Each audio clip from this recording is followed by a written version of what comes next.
are here for another episode. Oh, are we live? Yeah, we're live. Say hi to everyone on the internet. Hello to everybody on the Hello to everyone on internet. the internet. Hello, everybody on the internet. So, we are officially in our year 3 track, almost 3 years in. And we're making our way back to Fairhaven. There's still a couple of things we need to tidy up before we get there, though. Last session, we left off with Kovanen and Zazie kind of camping out in the library. They found a nice little nook upstairs in a I don't even know what you would call it. Attic? It's not really an attic. It's kind of like an attic. It's basically an attic. We'll call it an attic. Yeah, and there's some vaulted dormers that they're looking out, and they can see the grounds of the Mons, and they're watching it. And once they get settled in, Kovanen's like, "Oh, we need to go see the lady. Come with me." So Zazie and Kovanen go see the lady. Meanwhile, the friends that joined them kind of went back to the Chalice Center, and they're the rest of the people that went there are just chilling at the Chalice Center. Meanwhile, Lucien and Rose are back in Zendrick still, wrapping up some business. Lucien played some games. He got to look like a badass. He's like, "Aha, I'm the son of the king, and I'm winning," or whatever. I think he won some, he lost some, They were then invited to a very small dinner where some of the, I guess essentially the ruling body of House Delyrander kind of flew out there as a crew. They crewed the ship. They went out there. They met him. You guys met the first mate. You met the chaplain, and you met a couple of the. You met the bosun, and I think there was one other person. They're, for lack of better words, because I'm sleepy, their head priest. Yeah, the chaplain. Yep, I guess it was only them. Okay. Yeah, there was a little dinner afterwards, and when we get started, I do want to pick up a small segment with Lucien and Rose as that's being tied up to see if they wanted to check any boxes before they went back. And there was one thing that I wanted to touch base with on Lucien, with Lucien as well. So I guess without further ado, we can pick it up in Fairhaven, in the glade, with Kovanen, Zazie, and the lady.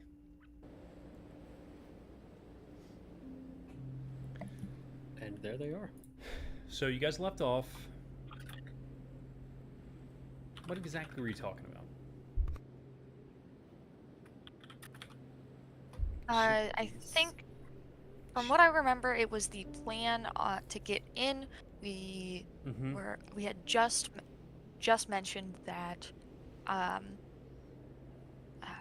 Zazie can learn disguise self and can use books from the library to do so, and she can disguise herself and get in without alerting, gasp, Vea, her old bestie, of who she is.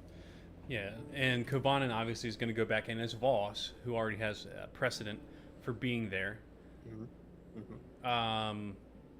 Okay. So the two of them can pseudo chaperone young Kovanen and his crew, who And want their to Weirden. trip to Weirden. Yeah. All right. So picking up there. So the lady is going to look at you two. You guys are still seated at this little, almost like a veranda overlooking the nothingness of this dimension, this pocket dimension. Almost as if blurred, you can kind of look across the Dreamlands. Though it looks to be out of focus and a backdrop. So, I was thinking that I think it's time for you to bring back my sister. We've been looking after her for quite some time, and I appreciate your help, but it's getting quite dangerous. Colin looks at Zazie. By sister, you mean Aurora, I assume? Indeed. Where do you propose we take her? You can just simply bring her here. No offense, my lady. I don't want Aurora anywhere near Kovanen, Vea, anything that they are doing right now. No, here. Here, Like, in the glade. Right here. Oh, I thought you were meaning the Mons. I'm sorry. No, it's fine, but I appreciate the sentiments, Ozzy, and that is actually the very reason I wanted to bring her here. And Kovanen, and I mean young Kovanen, not Yuvos. I think Right. part of me thinks it might be time to bring him away.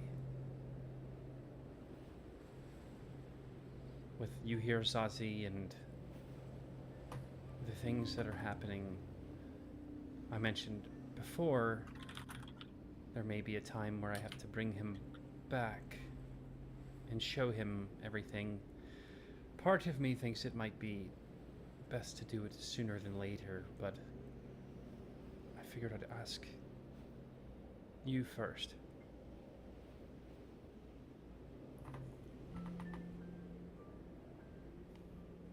Well, he, of course, must learn who he is eventually. And there are, unfortunately, forces that abound that want us all involved in all sorts of things. And you're right, it should be hastened. There is one troubling prospect, is that if he is truly the next Veer, then I fear he will resist me. Maybe it would be prudent to wait to bring him here until after we've been able to kind of integrate into the Mons and get a decent idea of what his current mental state yes, is. yes, of course. I mean, yes, of course, I want time to speak with him before just throwing him into the deep end. The only problem is, if for some reason I do take him away, let's say, for instance, before you go to Weir, which is not the way that it typically is supposed to go, but let's just say, for instance, that's what we do.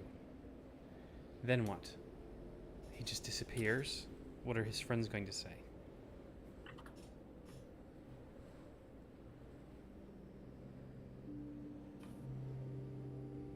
I'm not. Would you not bring him back? Yes, I'm not sure I follow. I mean, he would. It would be be away for quite a some but- time, you know, as...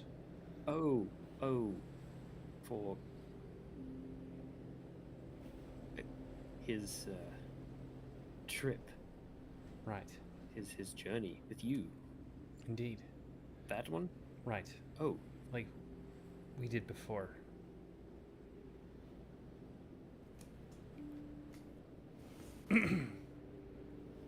well, certainly he could.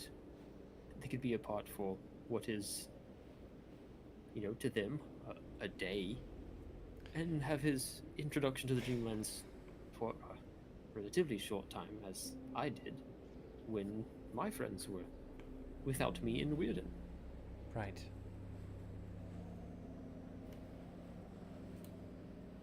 typically there's an event that sparks that off.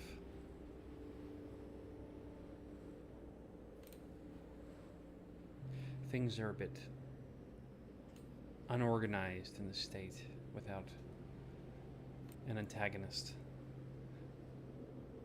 I suppose you said her name is Vela, is that right? Vea. Vea. Perhaps Vea will act as that, or maybe Radner will. I'm not sure. Guess we'll just have to see how it goes.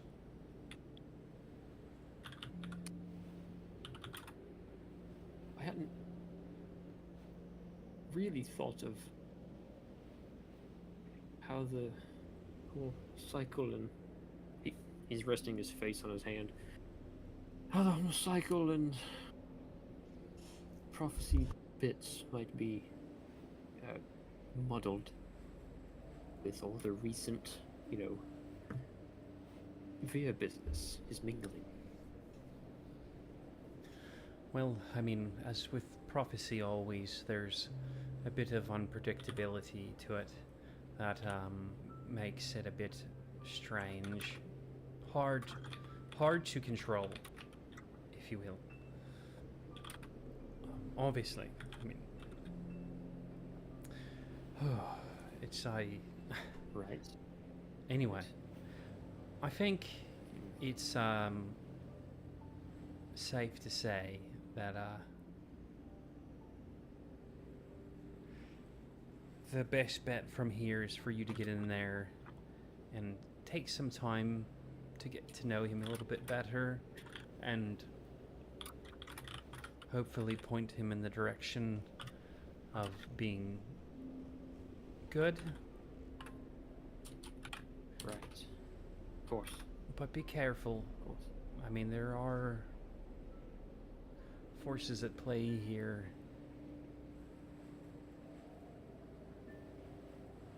Veer, you called him.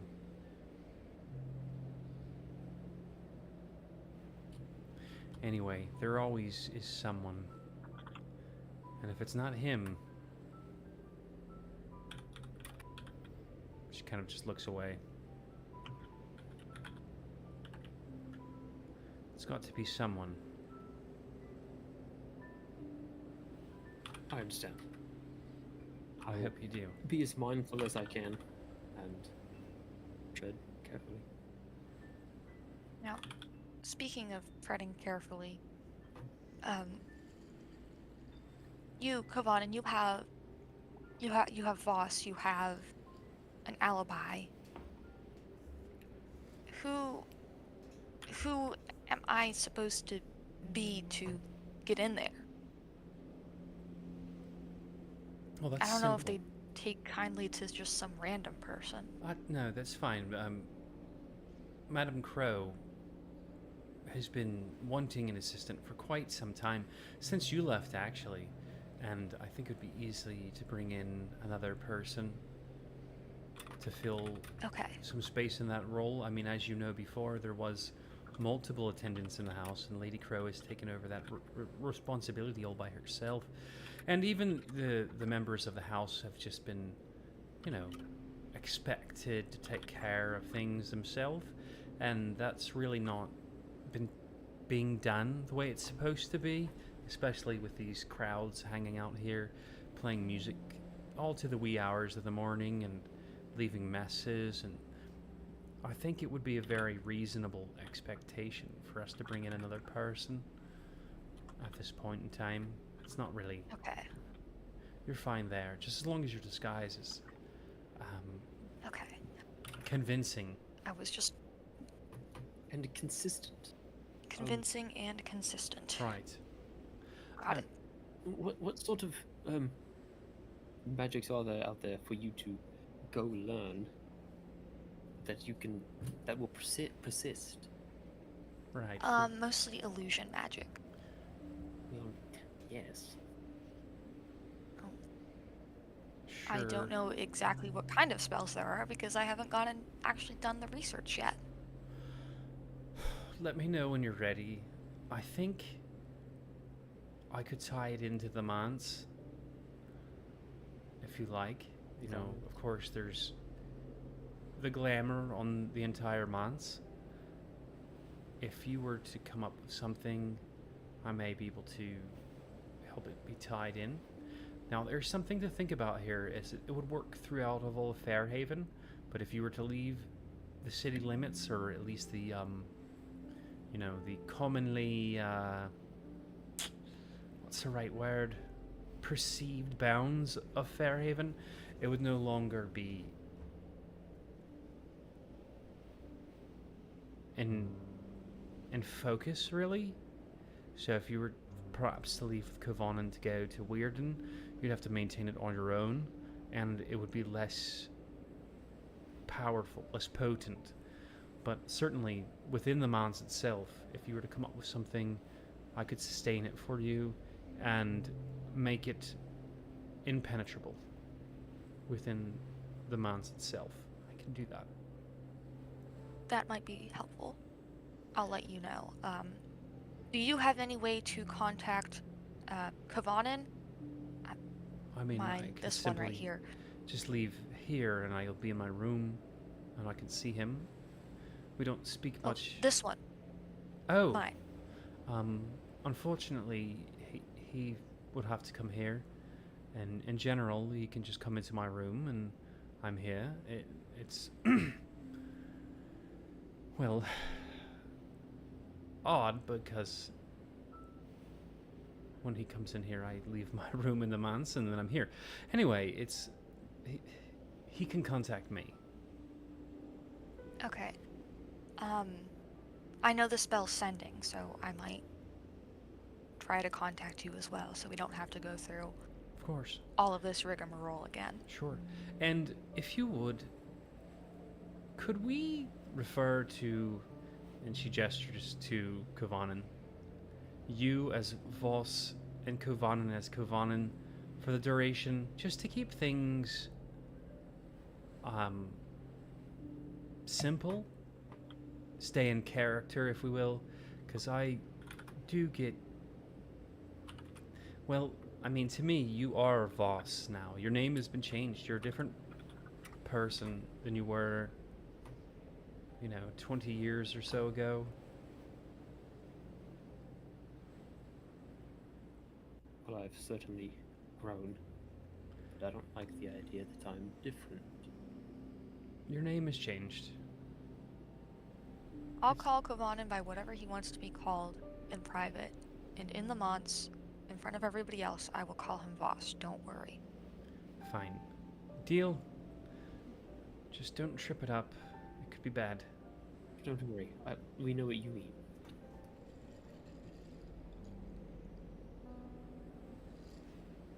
All right.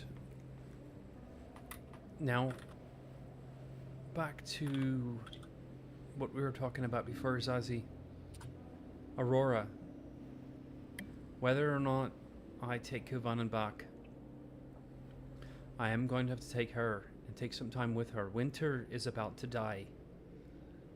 She's passing. I don't know if you've noticed last when you saw her, but she's hanging on by a fringe. She'll be returning to the Avatar soon. So she needs to go back in age.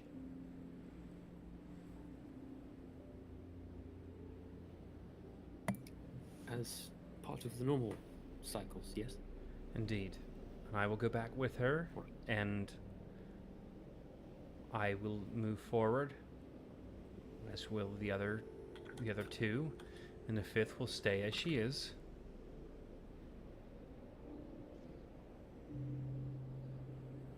Wait, The fifth Aurora being- is another lady? I thought that was evident by now.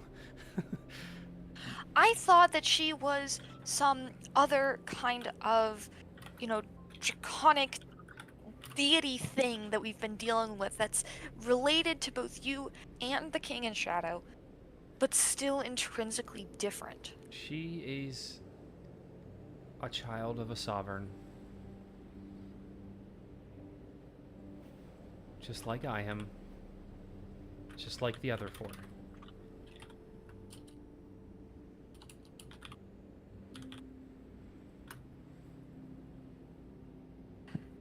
I don't believe I've ever met the.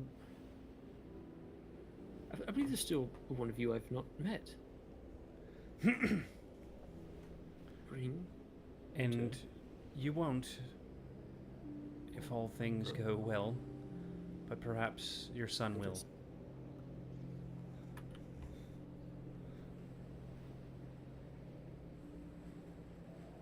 I don't know how I feel about that.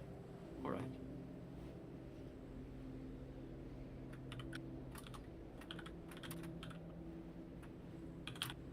Well, we'll get everything done as soon as possible, and we'll get Aurora to you. Perfect. Yes, Well, I need to only get to Aurora, and then that's it. And I can just get her here.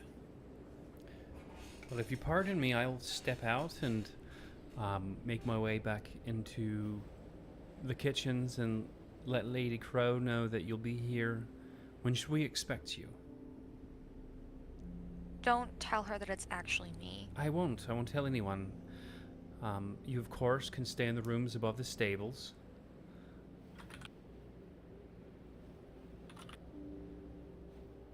I would say, in I can look at Zazi, one more day's time.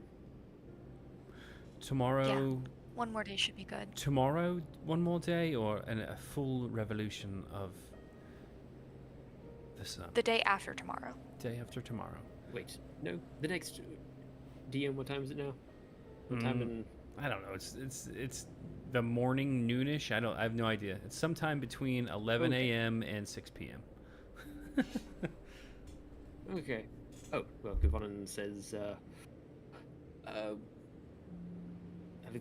Okay.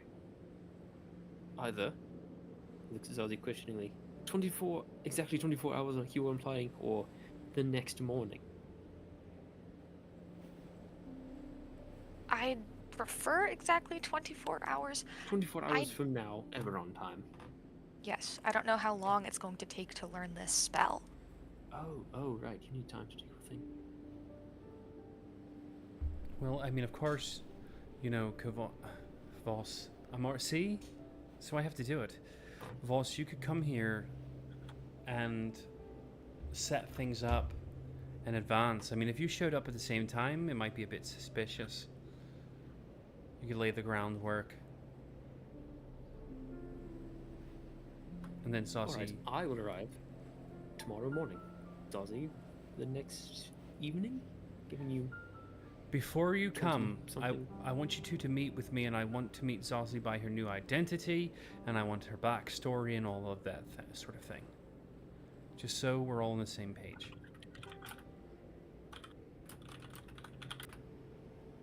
The redhead and Yes. Radner can be quite inquisitive at times, so we want to have a bit of an, I wouldn't say ironclad, but we definitely want to have it a bit ironed out, if you will. Mm-hmm. Perfect.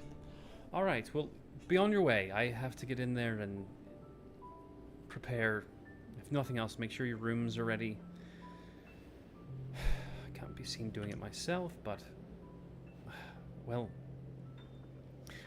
Zazie, I hope you're ready to put in a bit of work. Zazi used to be a maid. Really? You remember that? Out of everything, you remember that? I remember lots of things about you. What a scullion's tale it is. Well, I'll be on my way. Feel free to stay and finish your tea, but I'm going back to my rooms and, well, it was a pleasure seeing both of you. Goodbye. She stands up and gives Kovanen a kiss on the forehead, and Zazie pauses for a moment and then gives her one as well, and then leaves.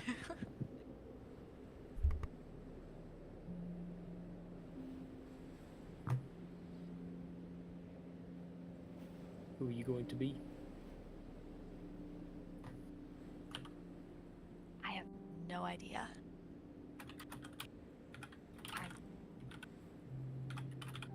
I guess some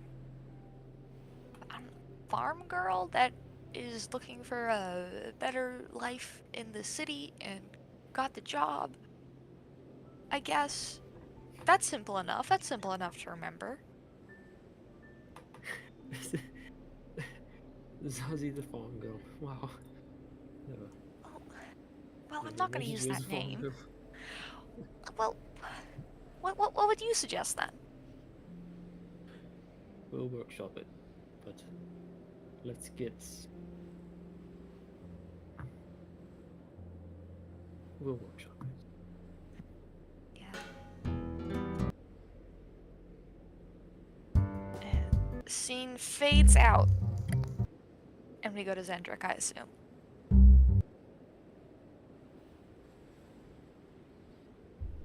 Are you guys going back to check in?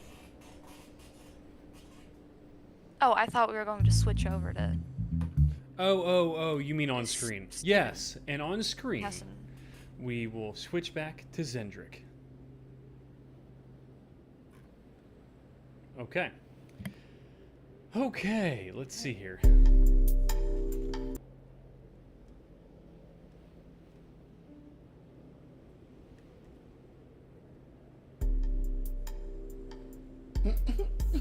What the fuck is that?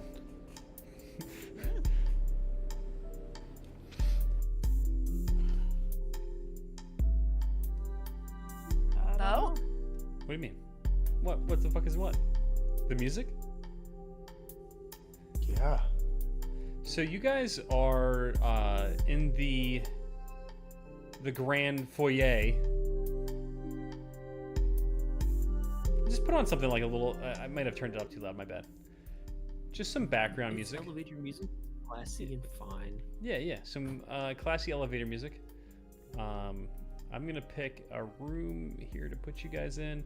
This isn't necessarily the actual spot you guys are in, but it's the general shape of things.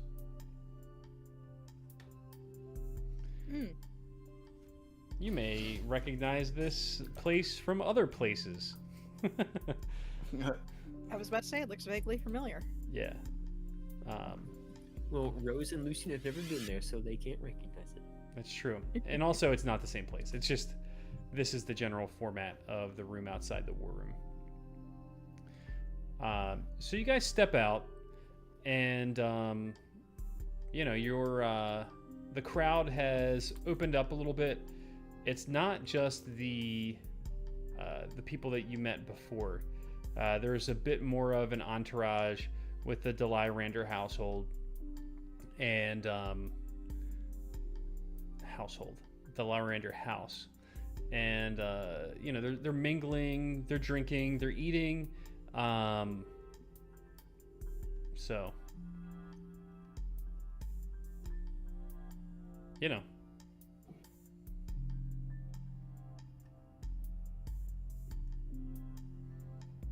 Alright.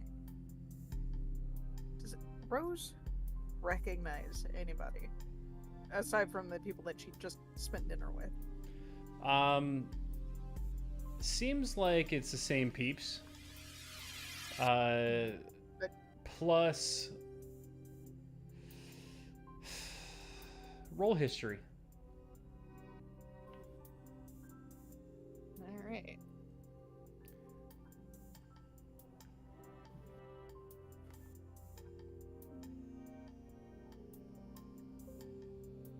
Nine. Fortunately, I don't have to ask you a question that would give way too much away. No. Mm-hmm. Alright.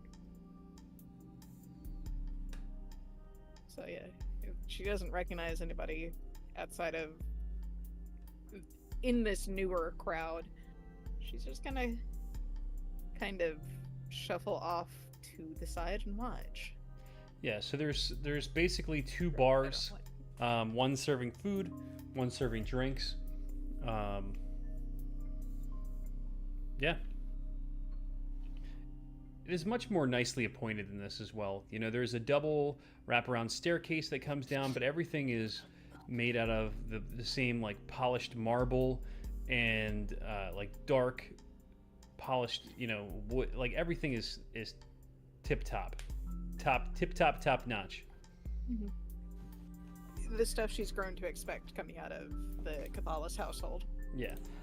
You do recognize the rest of the crew of your ship, of Zamra's ship. They're going to be there. Oh shit, the medics are twins?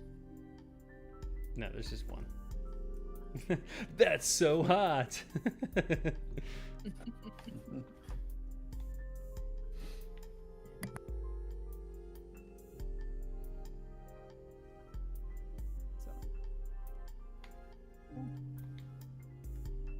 Well, Lucian, the part is all yours.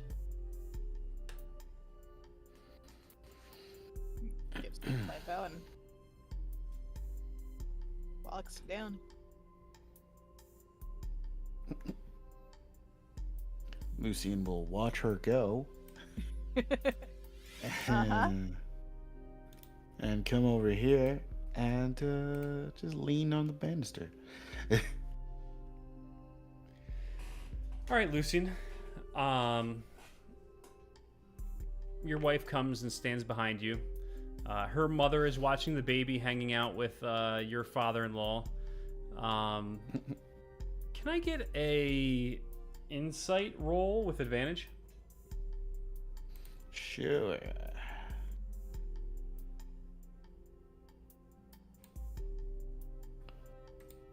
That's gonna be a 24. Oh, dang. You notice that your father is really starting to enjoy your mother-in-law's company more than you might expect. Oh no. It's like, man, you thought she liked younger guys. But maybe not that intense. It might just be like an affection between the two of them that isn't necessarily. It very well could be platonic, but there's definitely a bond growing between the two of them. And you've noticed the two of them. They are grandparents after all. Right.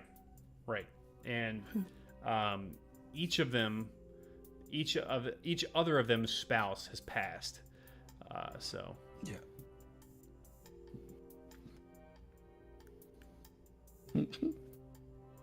I'll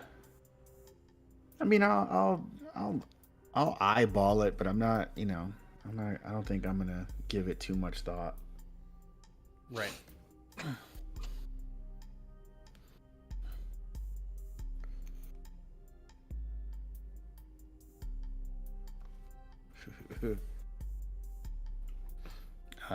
Yeah, I mean, that's what I'm doing. I'm just, looking out over the party, not just chiseling. You're just just chiseling, chipping away at it at the night. Okay, that's fine. What about you, Rose? What are you doing? Just watching for the most part. Like, she's not going to interrupt somebody having fun, essentially. Like, just to ask further questions. And right now, she's kind of a little bit homesick. Now that she's thinking about it. Like, not in a terrible way, not in a mood dampening way, just going, I actually really kind of miss Fairhaven. I'm surprised. Yeah, now that you're at the cusp of returning to Fairhaven, you're like, man, I kind of do want to go back. Mm-hmm. Well, probably not even that. It's also like, oh shit, you know that Lucky's there, and I'm sure that you want to see him. Yeah. So that makes sense.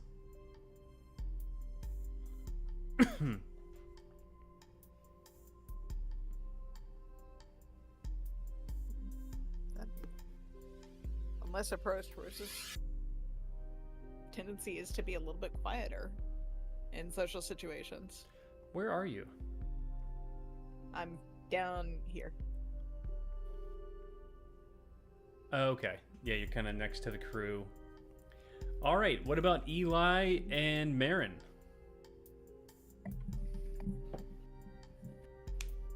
Eli's gonna shoot the shit with the working folk. Because no one ever talks to the crew. Okay.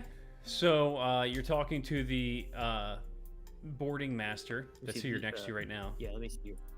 Well, okay, I'll choose this table because it has an open chair. Oh, nice. Okay, so you got the captain, and you have the engineer.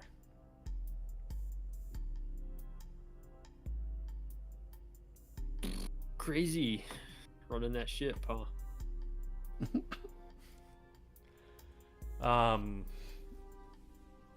I mean, it's kind of a crazy ship, you know. Yeah, you got that right. Oh man, how was your little soiree that you guys had before you came out here? Bougie.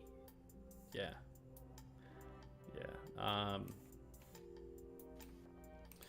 Yeah, I don't know. I'm definitely not. I'm not gonna say I'm jealous because I'm not. But you know, I always kind of want to get in there and see those. You know, I'm not marked, so I kind of find myself out here a lot, if that makes sense. So It was a peek behind the curtain, man. But a little rich for my blood. right. Why did they not to sound rude, but why do you think they invited you?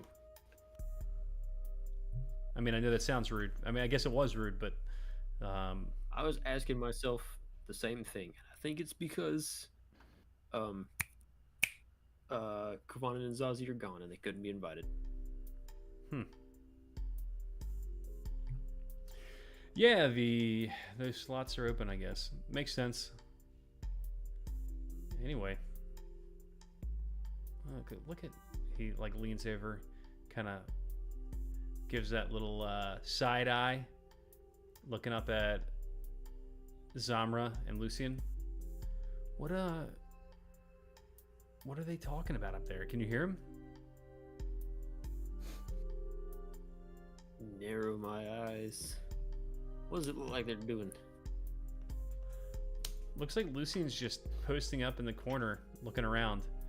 No, Lucian's kind of like bending over, like kind of leaning on the banister, you know, just kind of looking over everybody, and yeah.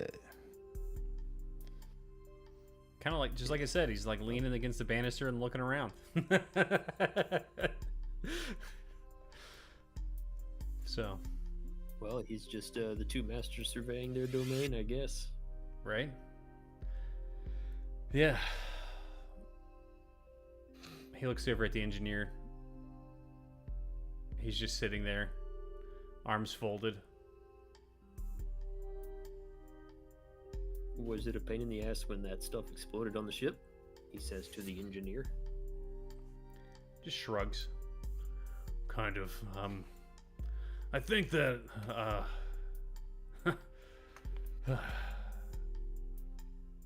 this new technology is very volatile. I don't trust it. Anything that comes out of the Mornlands, man. But I'm working on it, so what can I say? When we blow something up, is it like, or if like a person gets possessed by a crazy thing and turns into a blood dragon or something, do you get like extra hazard pay? No, but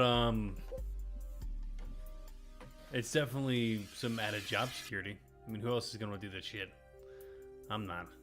I mean, I do. But I think next tour I'll probably be. He looks over at the captain. Hey man, I figured. I'm been thinking about it myself actually. You guys should talk to Lucian. He'll talk to Zamra.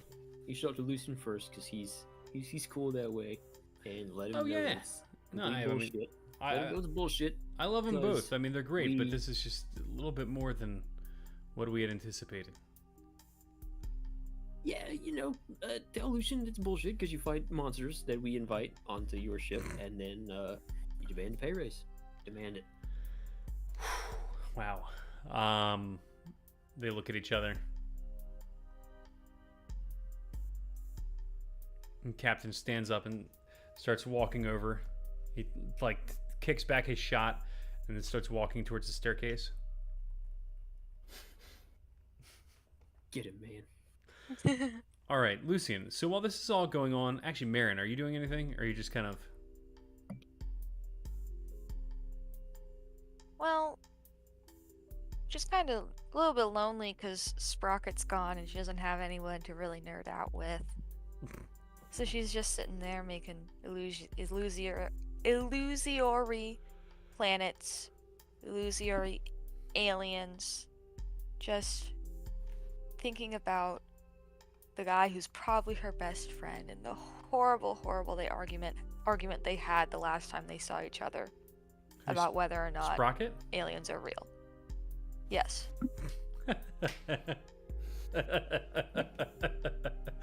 Oh, I love it. That's funny. Bless him.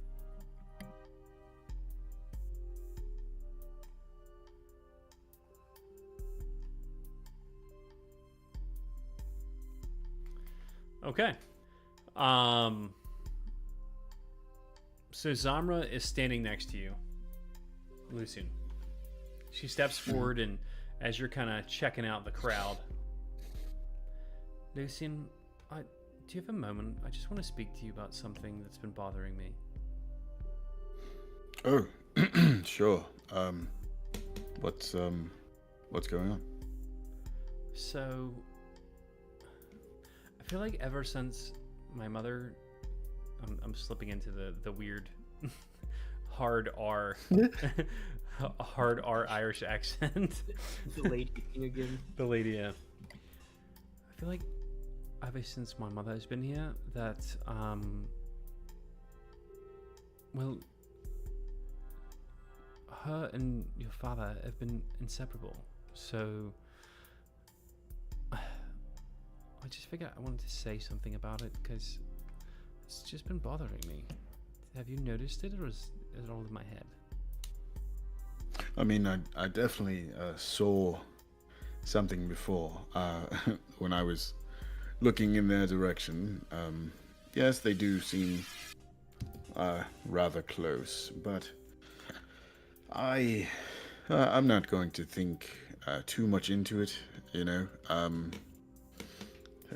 I'm hoping that it has something a lot more to do with, you know, the fact that they're bonding over Edith Hall. And not that they're about to make us brother and sister. No, my gods, that would be very, very uncomfortable. Don't you think? That would make, if we had kids, they would be like cousins and brothers, and we would be their uncle mothers. We do have a job. Right, but I'm saying if we had more than, we have one, but we had another one, we would be their aunt and uncle, and they would be cousins.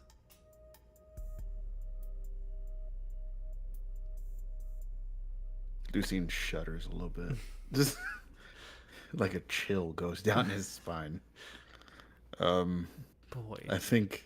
Right, so this is not count our chickens and so on. So, but no, do you recognize that man that's sitting with them? I swear I've seen him before. No. I will say, he does bear a striking resemblance to this bard that I saw once.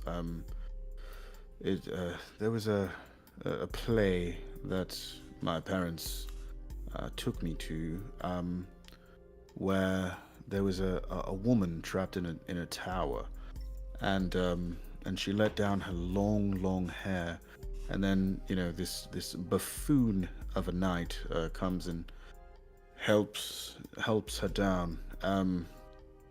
He bears a striking resemblance to the actor that played him. Interesting. Let's. So, all right, I'm gonna just spill this. Oh, what is the captain walking over here for? Hold on 1 second. she steps over and kind of intercepts him. And anyone that's watching can see the two of them having a conversation. They lean over the rail, and then he gestures over to Eli, and then she looks over at Eli. Thumbs up. He shrugs, and Zamra like lifts her hands up in her shoulders, like, what the fuck? And the captain just nods, and she just shakes her head, and they kind of chat back and forth a little bit, and he shrugs and then walks away.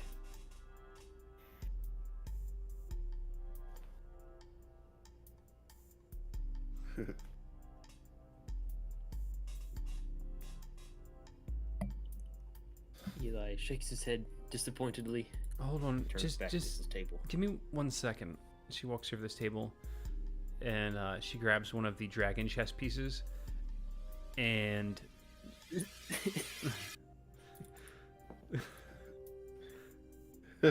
she throws at Eli and totally fucking misses. She's so incompetent. Lucian, can you? Here, allow me. I'm gonna sharpshooter it. No, I'm just playing. Dart. Kind of chuckle. Hit him with throw a dart. Throw it like a dart. With sharpshooter. I fucking kill him. Like, Please don't kill me. There's like a dart. There's a dartboard over there. He goes and he grabs a dart off of it and kills Eli. Absolutely not. Fire away. Give it a shot. Yeah. No. Improvised weapon. You're throwing a chess piece. No, I don't do it. I just, Fine. Lucian Give just it back to me. Give it. She throws it again. God damn it! I need to talk to Eli after this. He's influencing our crew. He's over there telling them that they need to ask for a raise and that they should quit working for us and some other things. And at least this is what the captain said. I feel like he should be his own man, but he certainly is influenced by fucking Eli. I mean, come sit down with me for a moment, please. I don't even want to look at him. I'm just saying, he's not wrong. They do get put into dangerous situations quite often, and with your family's money, my family's money. I'm sorry to interrupt sure. you, but Lucian, I need to tell you something. Something's been going on with my family, and it's been bothering me for a really long time. And she pulls the chair over, like right next to you, and just starts kind of like whispering in your ear.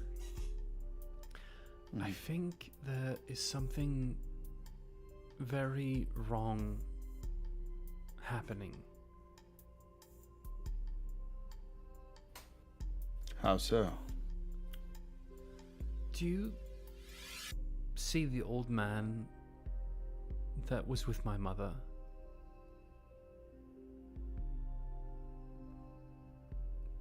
She kind of like shoulders over towards him. The chaplain that had dinner with us? Oh, yes, of course. Well, he was excoriated when I was a child from the house. Mm-hmm. So, I mean, excommunication is a big deal. I never heard of him being reincorporated or, re-scariated. I don't even know what the word for it would be. But he's here.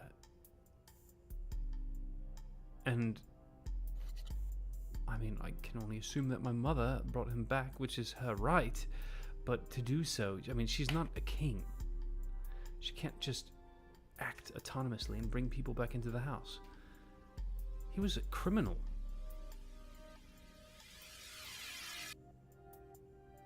A criminal of what sort? He abused the resources and powers of our house. He was working with, I don't know, so young it's hard for me to remember exactly, but He was working with some of the...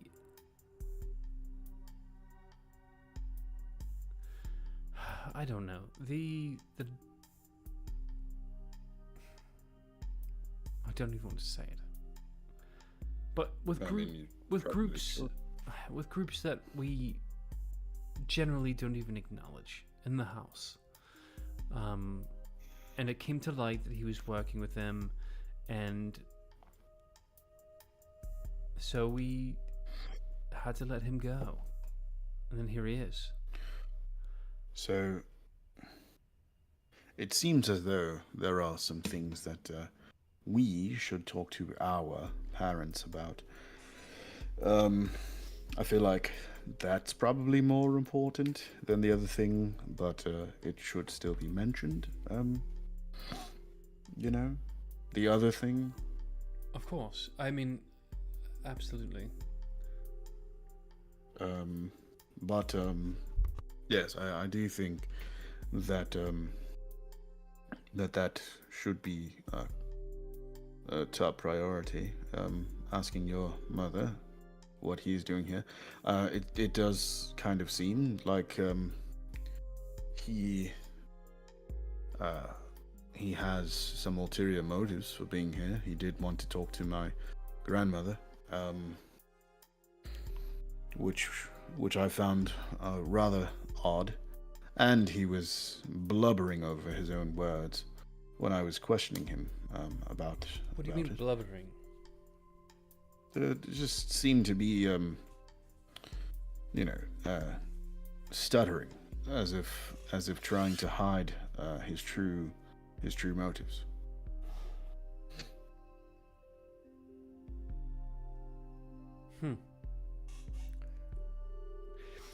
Should we head down now to speak with our parents and kind of see if we could get an audience with them personally?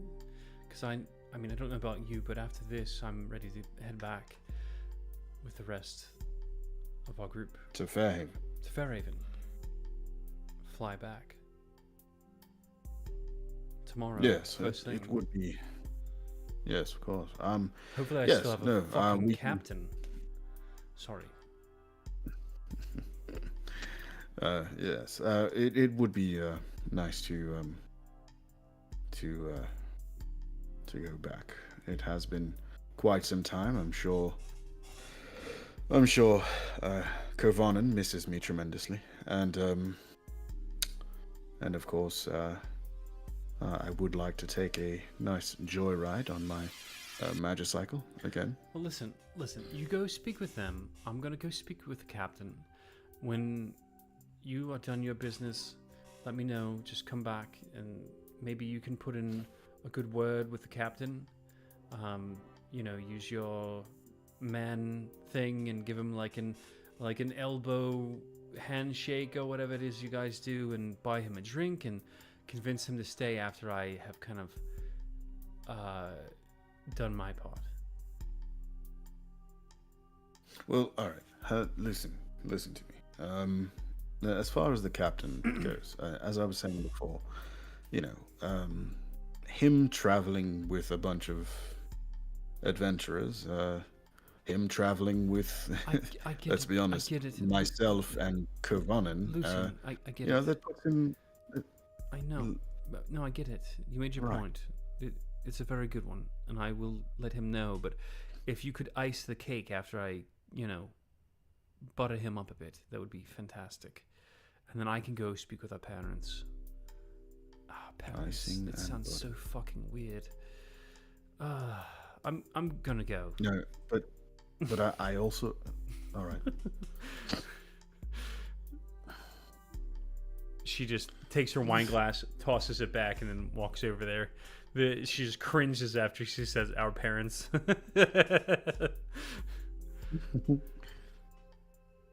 Lucian will come over here.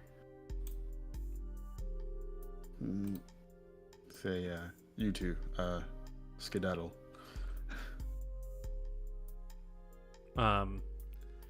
The dark elf man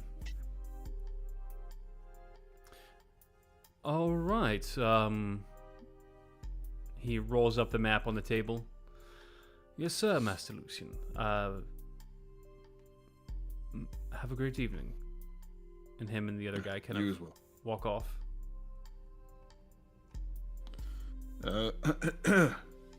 Father, Lady Deliranda, can I have an audience with you up here, please?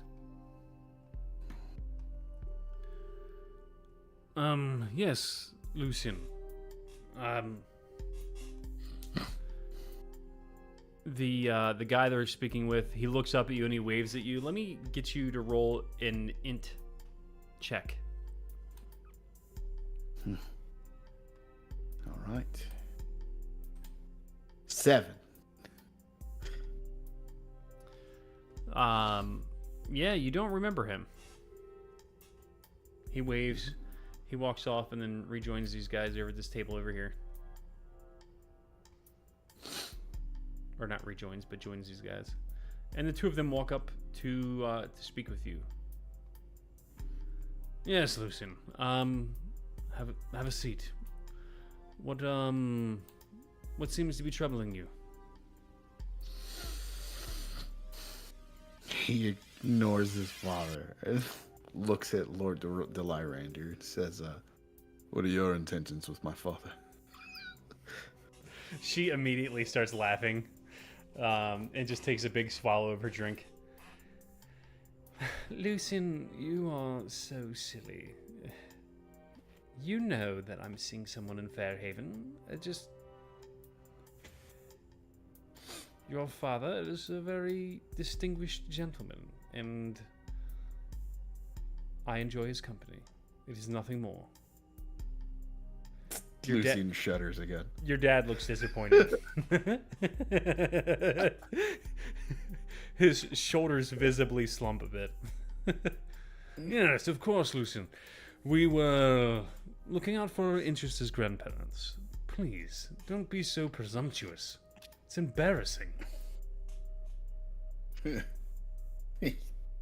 Lucian, Lucian like squints at his father, and says, "All right, I don't know. It's just, you guys have been around each other for like, since you got here, and it's getting weird. Okay, me and Lucian, myself. it's quite enough. Please. No, it's weird. Okay. Fine. Like, what do you want us to do? I appreciate that you're, bonding over the baby, but she's holding the baby as you speak.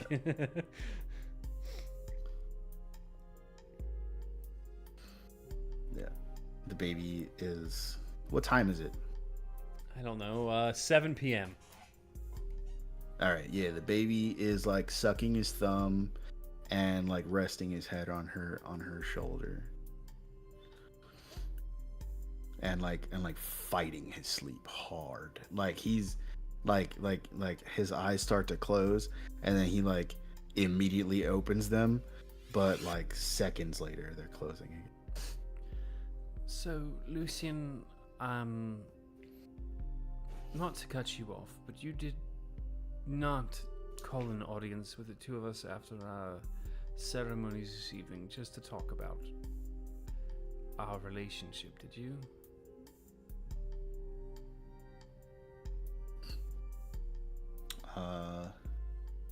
Lucian blushes slightly. Well,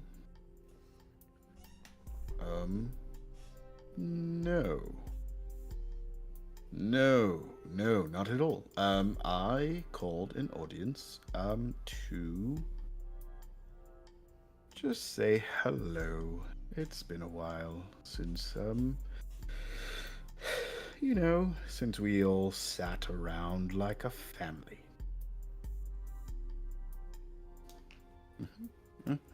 Who was that guy at the table? She looks up and sees him and the other guys kind of just like walking out the man we were speaking to just a moment ago. Mm-hmm. That was it was Jack Brady. You remember him? We met him at the energy Yeah. conference. I wasn't really Were you there? focused. I I could've was. sworn you were there. Yeah, I wasn't. No. I was there. I'm just saying I wasn't very focused back then. You know, with with Carlisle, leading the expedition, and that was a thing at the time. Right. He was well, he was Carlisle's bodyguard. When Carlisle returned, him and a few of his colleagues came back with him.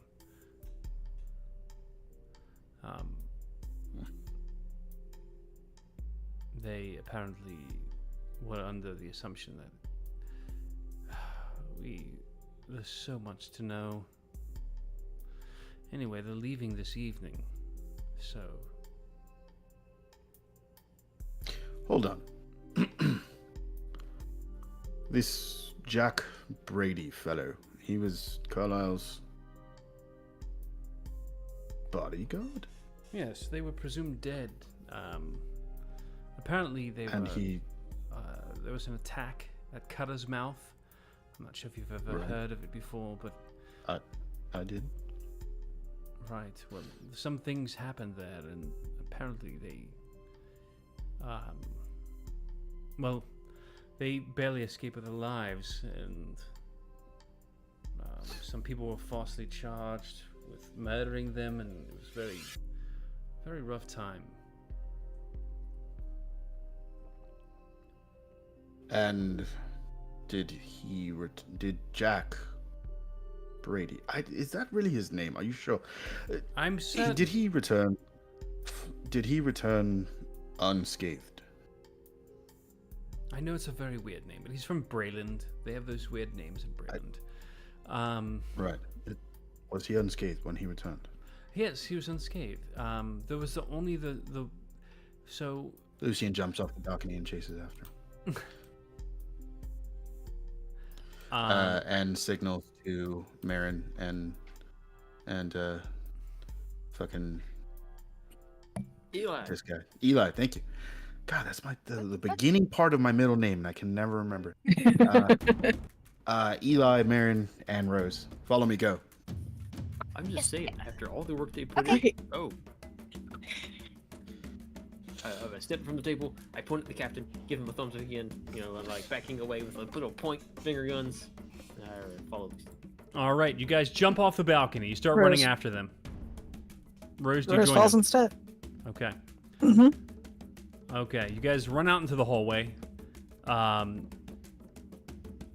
Let's see where you are. Let me find the right fucking map.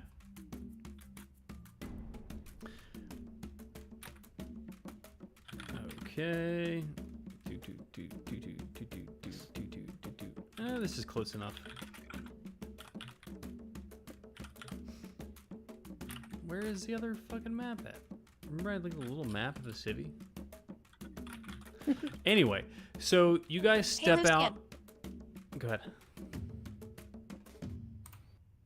Marin casts haste on Lucian. Oh, shit. All right. Why are we chasing this guy? Bring it on, bitches. Have we had a long rest? Yeah, you guys at have had all? plenty of time to rest. Yeah. It's been like a week. Oh yeah. Bring it on. Okay, so Lucian, you guys head out of the let's see, the Grand Hall, and you guys go out to the staircase that's out there. You see the three of them walking towards the parapet, through the main doorway there, and towards the gate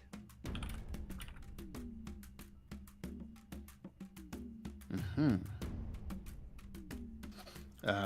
Yeah. I mean, with my newfound haste, I'm fucking just out of it. Like, my speed is doubled. Yeah, my speed is doubled. So you have an that means extra action to use on dash. Dash, disengage, hide, or You can object move interact. 4 times in 1 turn. Yeah, that's. I mean, 3. at that point, I'll be in 3 front of them. So yeah, that's what I'm gonna do. I am booking it like the Flash at this point. Like, Baron, who is this guy? What's going on? I don't know. Lucian wanted to get after him, so I hasted him, and now he's too far ahead to tell us. Lucian, what's is he going bad? on. Lucian! He's a bad guy. What the fuck? Are you using your book or are you using just yelling? Screaming. Alright. Lucian does get a message. Is that a cantrip? Message. Okay. Message is a cantrip. Just from Rose asking, am I using lethal or non-lethal here? Man, your volume is kind of blaring right now. It's weird. Oh. yeah. I did tell you I had to turn my microphone back up. So. It's a little tinny. It's not that it's super I loud. can't- It's how close you are to it. Is a strangeness that I'm getting, or that's what it sounds like. Anyway, so you sent him a message. Yeah.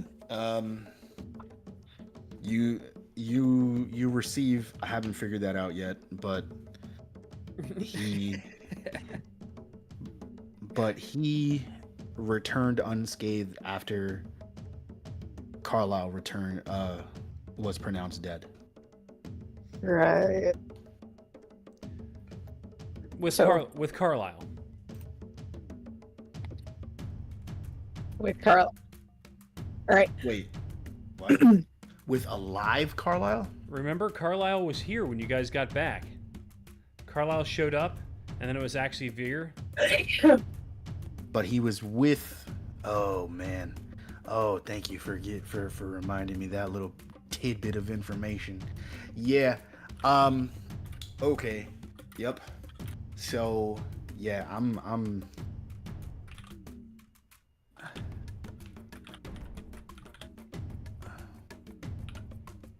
Okay. How far ahead is he exactly? You can catch up to them easily as they're like passing through this checkpoint right here. Okay. Cool. So They're not running away I from you run guys. so fast that I stop in front of them. You like run, you leap over top of them as they're about to open the doors, and you like, you stand in front of them. I just imagine you like throwing your arms out. Stop! Yeah. Okay. And Hey. I give him the most intimidating look possible. Okay, roll intimidation. Yep. Come on. Come on, storytelling dice. Where is it? 17.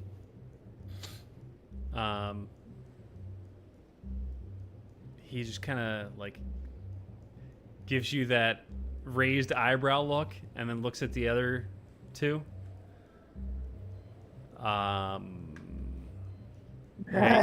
Hey.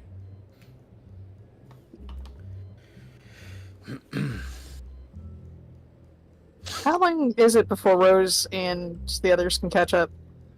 2 turns. Yeah, probably 3 turns. Assuming that we have as high of a base speed as Lucian. I'll say. I have base speed of 30. Yeah, I'll say 3. Like probably 5 minutes. Damn. I don't think haste makes him that fast. Ah, man, can you just move just a little further away from the mic? It's like Hold on. you don't- Somebody told me I sounded like I was far away. Yeah. Yeah, at first, and then you fixed your sound, and now it sounds very tinny. It's very tinny. It's got like that sound like you're rattling your Like you're receiver. Like you're like Exactly. it's like right next to your mouth. It's like hello. Hello.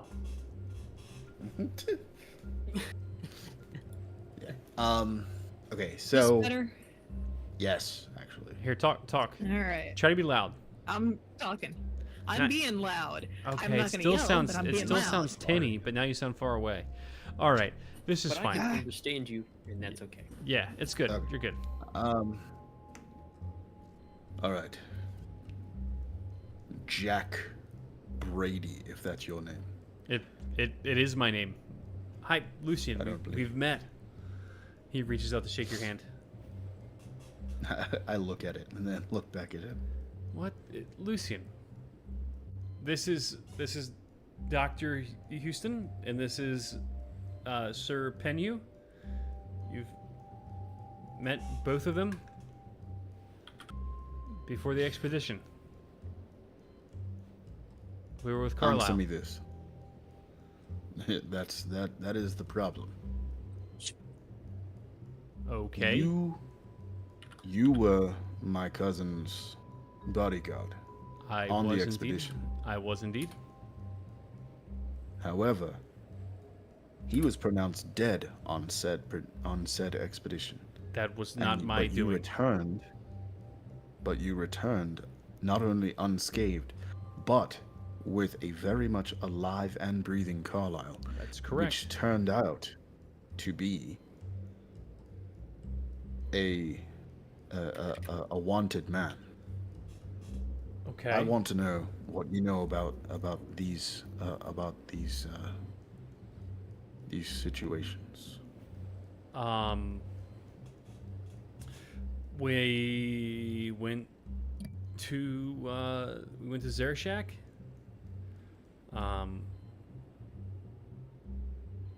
Yeah, and then we ended up going back to Cutter's Mouth. On the way out, there's a port there. There are some issues.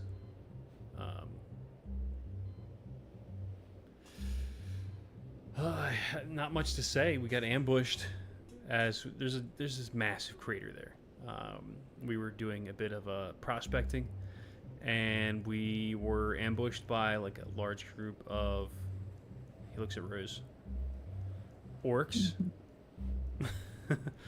Right. I don't know what else to say. We were captured, and Explanation there, yeah. yeah, and so now they, I guess it was House Deneth, or someone, maybe one of the other groups, maybe even Thrask, sent out an expedition to find us, and they found dead bodies. They assumed they were ours. They weren't.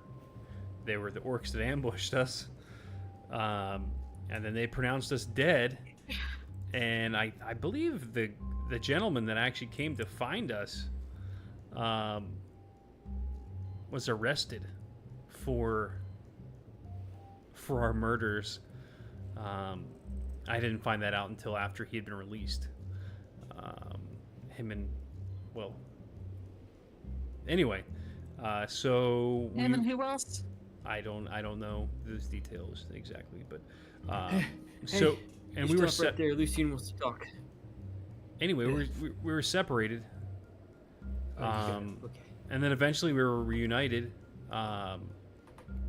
later on in Cutter's Mouth, and then we came here together via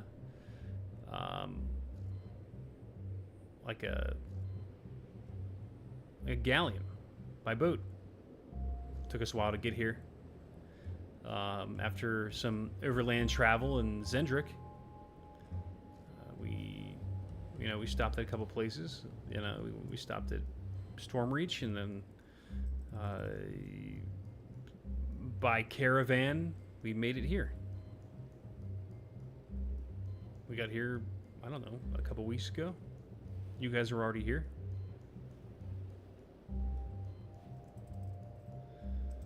Carlisle met with his dad. Some weird shit happened, and then he died. I don't know anything about that. They've been very close-lipped about that. He looks at the other two. They both kind of shrug like they don't know either. Anyway, the energy conference is done. You know, we're just gonna go on our way. I'm going back to Breland, and I assume these two are gonna go back to whatever they were studying. And what would that be? Rose is pinning the other two with, like, just. She wants the answer. Is there something that isn't adding up for her? She's trying to puzzle that out. So the human gentleman will. I'm from Enda, and I work at the university. I was a Zendricologist. I came here to study for a while, and that was my area of expertise. And Dr. Houston, who is also from Zendric himself, points to the dark elf gentleman, the drow, is a alienist. Makes a study of the human, elf, dwarf, what have you, humanoid psyche. You know, we were all brought on for our particulars. He was a bit of he treated us for what ailed us, you know, physically and psychologically. And Dr. Houston speaks up. Yes, I was from Zendric and moved to the north. I think you guys all spent some time there. Anyway, I'll probably go back. I had a bit of studies going on in Shan. That's probably where I'll go. Don't really see what the problem is here. All right. I've got a question for you, Dr. Houston. All right, what can I help you? You traveled with Carlisle for how many days, weeks, whatever, after the attack? What attack? At Cutter's Mouth. That's where the attack happened. I mean, it happened at the that crater that was to the north of Cutter's Mouth. I can't think of what it's called, but it's where you... Yeah, the mine. The mines, yeah. The I don't know if it is a crater from some sort of celestial event or if it's been strip mined, but they are mining there. I don't know. Anyway, we were there for weeks, I suppose, with him afterwards. We went to, like I said, after that, Cutter's Mouth. We went from Cutter's Mouth to Zendric, and we travelled south from there. Once we got to Stormreach, the gestures to Jack Brady, the galleon. Took the galleon, and there was an overland travel party that we joined on the way here. He just shrugs. What? I mean... And he never once noticed that Carlisle might not have been acting himself. Seems to think for a moment. I mean, to be honest with you, Carlisle was having a troubled existence for quite some time. It wasn't a recent development. Carlisle has been quite, and he looks at Jack, disturbed for a while. I would say the biggest thing that I noticed about him,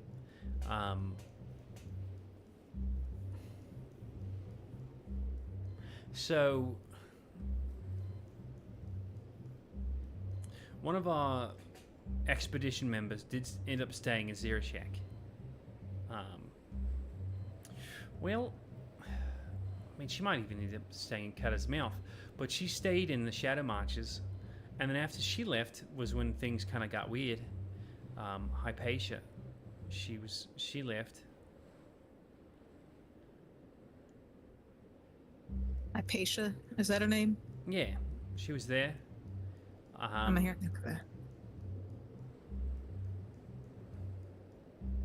She was very disturbed. I think something happened with something that was going on in Zerashak. Very weird. Anyway, after she left, I noticed that Carlisle became a bit more reserved, I think is the right word for it. He looks at Jack. Jack's like, yeah, he was a bit more quiet, more stable, solid. But I mean, you know, surviving an attack like that, I mean, I've noticed in my experience that, you know, it can ground you, you know? And near-death experience can be very, it's going to sound strange, but very settling.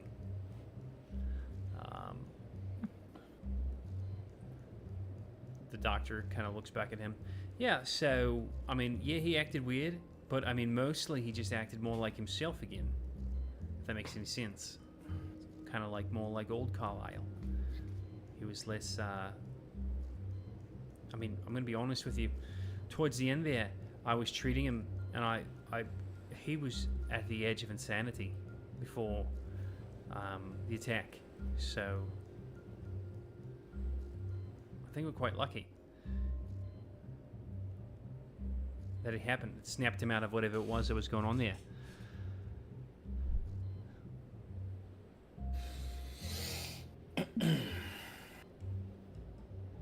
I mean, while we have you here, I apologize for interrupting you there, Master Lucian. What happened down there? I know that you guys went down into the mines below here, and then next thing I heard, you guys had a funeral for him, and I just worried. It's just very strange that he came back here, and then he died in his own home city. It's quite odd. That The man chances are that you returned with. That man that you returned with was not my cousin. As I said before, you returned with a wanted man. Hence my confusion as to why my cousin was dead and you returned with a lookalike. An imposter. I highly doubt it. that's what I highly doubt it. You too. highly doubt it, I highly but doubt I it. saw it with my own eyes. Oh, how do you know that? Dr. Houston, either you're a sham or you're covering for. How did you know it didn't happen here? From the time that we arrived here, I hadn't seen him at all. Because there is a very significant chance that he did die in that attack on Cut's mouth. You said you were separated, right? We were all separated. Does that mean all of us are now imposters? Jack here? Is Jack an I mean- imposter? Is Sir Penhew? Is he an imposter? Am I an imposter? I mean, I could all moonbeam y'all where y'all stand. Certainly solve the issue. All right. Well, Lucian be my takes guest. takes a visible step back. Be my guest. If you'd like, go ahead. I mean, you can pay the consequences for being wrong, but I'd be more than happy to. Jack, Mr. Sir Penhew is kind of stepping away. I don't think that's something quite unnecessary. That's harmful, if I'm right. Doesn't that hurt? I'm not trying to be Yeah, hurt. I've taken damage from my own moonbeam before. It You hurts seem- like a bitch. might be made out of sturdier stuff than I am. Eli starts to take a drag from a cigarette, speaks up, and says, well, I suggest you start telling the truth about what you know about this imposter Carlisle business. I don't know about any in imposter.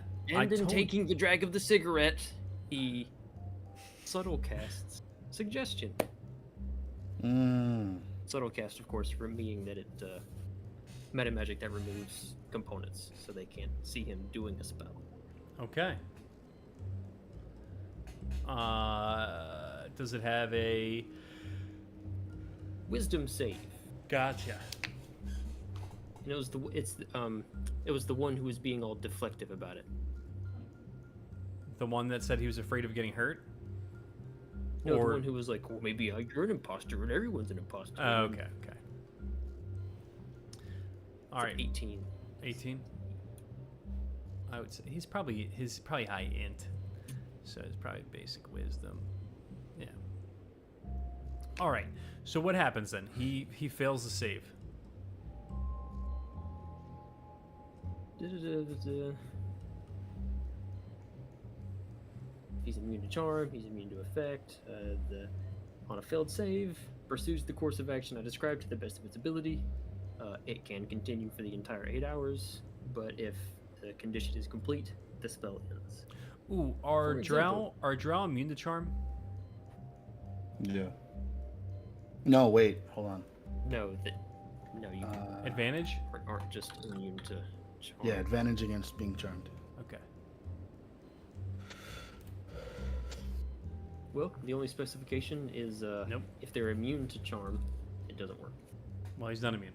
I mean, he failed his second save for sure. All right. So what does he have to tell you if you make him talk? What's Well, what I said was, I suggest you tell us what you know about this imposter Carlisle situation. That was the suggestion. and what does he? How does he comply?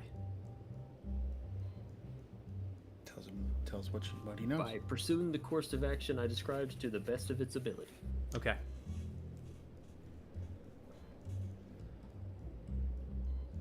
What I the imposter I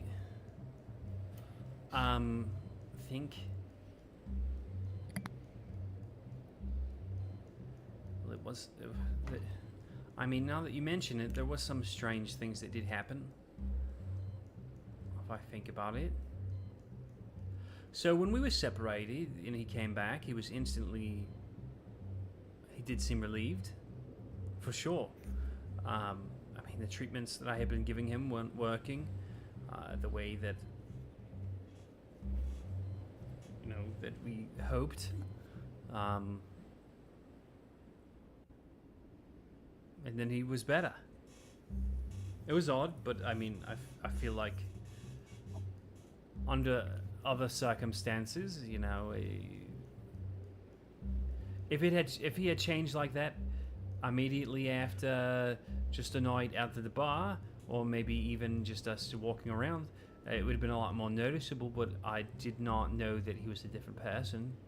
So for certain, I did not know. What seems to be Jack Brady's mood while he's like kind of spilling his guts right now? Roll insight. Here's your baby. Okay. I'm gonna do the same, but for Serpinu, is that his name? Sure. 24. The other guy. So you're looking at Jack, and he's looking at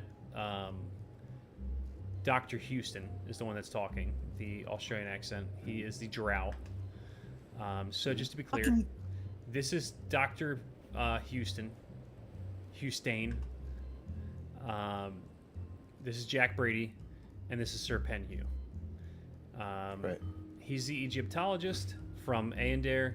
He is the bodyguard from Breland, and he is the alienist from Zendrick. Well, specifically from Zendrick. He's also a drow. He's the one doing all the talking right now. Right.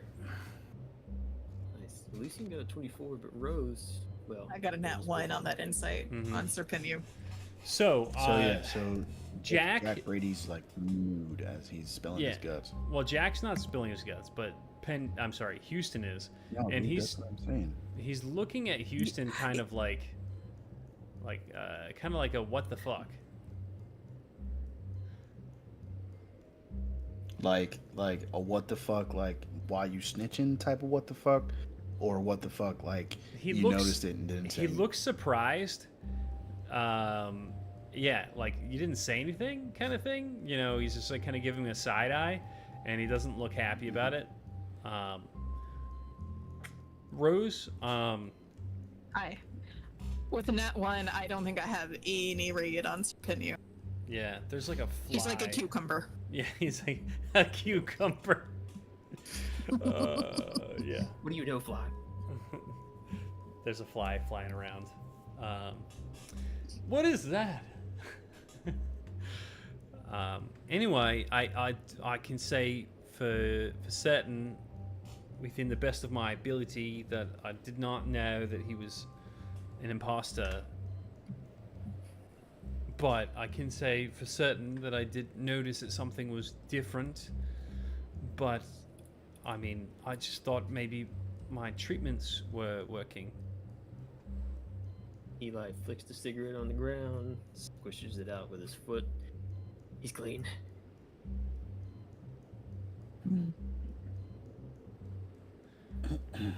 Well, fair enough, Doc.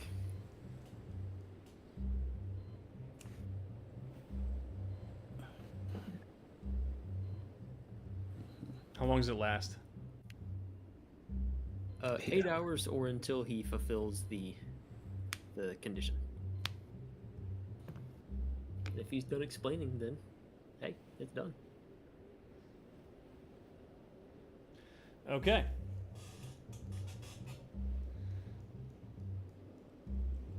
So Jack looks around.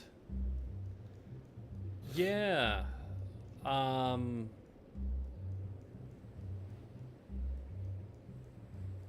Interesting. Interesting stuff. I'd say. Was Carlisle, for lack of other ways of being clear about this, with anybody when y'all back in Not that I saw. Basically, from the time of the attack, once we got reunited, Jack says, we were pretty much inseparable from that point on. We stayed tight. And I will say, I did notice something was different. And he looks at the doctor. Actually, hold that thought for just a second. I'm going about this the hard way. Casting some of the truth. Oh God, we were. It doesn't hurt, and it's easier than beam. Yeah, but they're gonna know. So Rose is already kind of. If they don't say anything, that's only going to add to Rose's mistrust. So either they can tell the truth, DC 15, or they don't say anything at all, and Rose is going to intimidate. Jack, he realizes that it's the spells coming over him, and just allows it to happen. Look, I don't really appreciate you doing that without at least asking permission first of all. It's pretty much customary to ask before you just start casting spells on people, you know. Anyway. That was blatant and rude. Yeah. No. I'm in no mood to be polite right now. Excellent. Me neither. Last question. Go ahead. Eli takes it back. How long have you known my cousin? You're asking the last question then? No, I'm asking a question that I've been meaning to ask for a while. Fine. She gets one more. I'm asking it. here. I'll come back to you. What's your last question, Greenskin? Go for it. Greenskin? I mean, it's kind of one of my most distinguishable features, Marin. If words hurt, they'd have done me in a long time ago. How long were y'all in Cutter's mouth before? Surely somebody could come up with Hold a on. better We're insult. getting somewhere. We're getting Okay. somewhere. Cutter's How long mouth. were y'all in Cutter's mouth before shit went down? The shit went down on the way to Cutter's mouth. And to answer that question, we were in Cutter's mouth, I don't know, a couple of days. And then we left.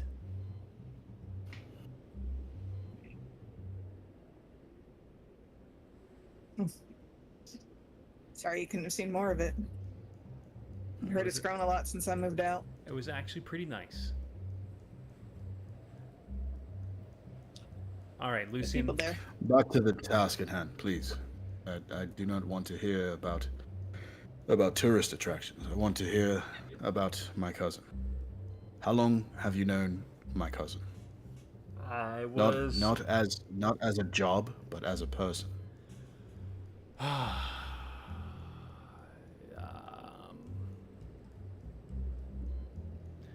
I mean, I think since he first started his expedition.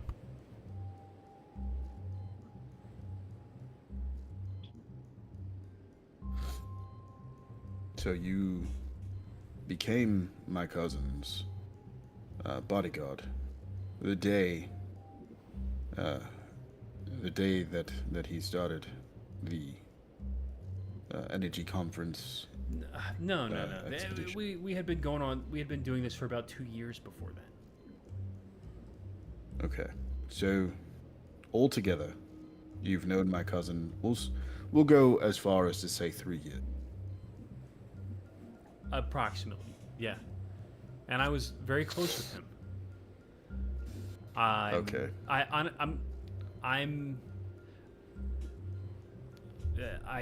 I guess I'm in the zone of truth here. I don't think he's dead. Mm-hmm.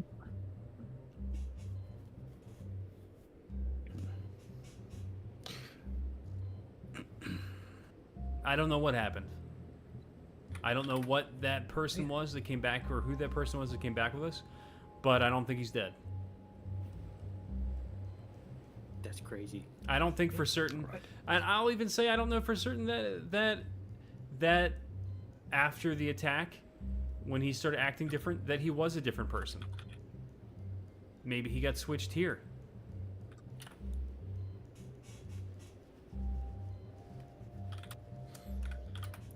It is my belief that Carlisle is still alive. And after this conversation, when I leave here, I'm going to go back to Cutter's Mouth myself and seek him out. Did you say who killed those orcs? We did. Oh, okay. And then you fought your way out and you killed them. Yeah. We got lost for a time. Some weird old guy living out there found us. Yeah. There are a lot of weird old guys in Cuttermouth. You're gonna have to be more specific, just for my reference. I can't remember his name Yeah, should off be- the top of my head, to be honest with you. North, south, direction. West. Can't be west. I don't I'm think that I'm really sorry. matters, okay. East of Zarashak. North of Cutter's Mouth.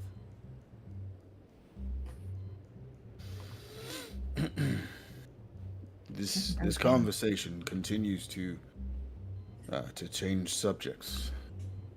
Yeah. I We- would yeah, like we- to I think we hit the highlights, to be honest. now.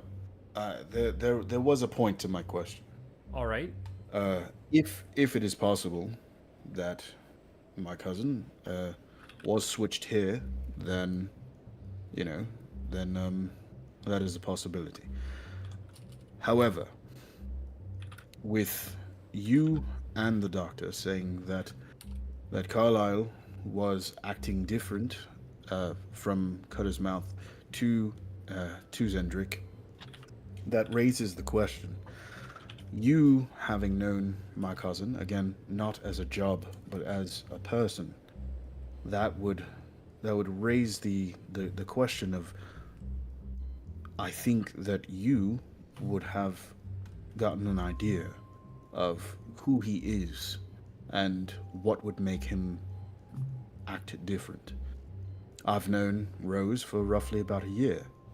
I think that if Rose were to be switched out with someone else, that I would know. Yeah, he's in the truth thing.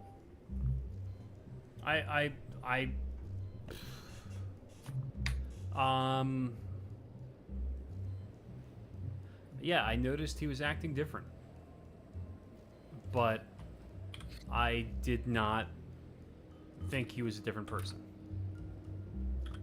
I don't know what else to say. That's Lucian peeks around Brady and looks at Eli and says, it's less about telling the truth at this point and more about morals. What morals? If he was your friend, he is my friend. Then now you're talking like a personal note. Then Which the case, next time I'm not any more help because that's not my business. the next time you are put in a situation, if there is a next time, where you need to seek the difference of someone that is close to you, be more observant. And just starts to walk away. Okay. Thank you for the advice.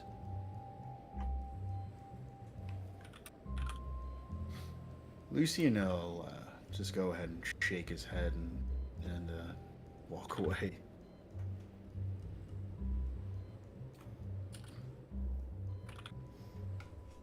Gentlemen. Good luck in Cutter's mouth. Yeah, like I said. Prayers will follow.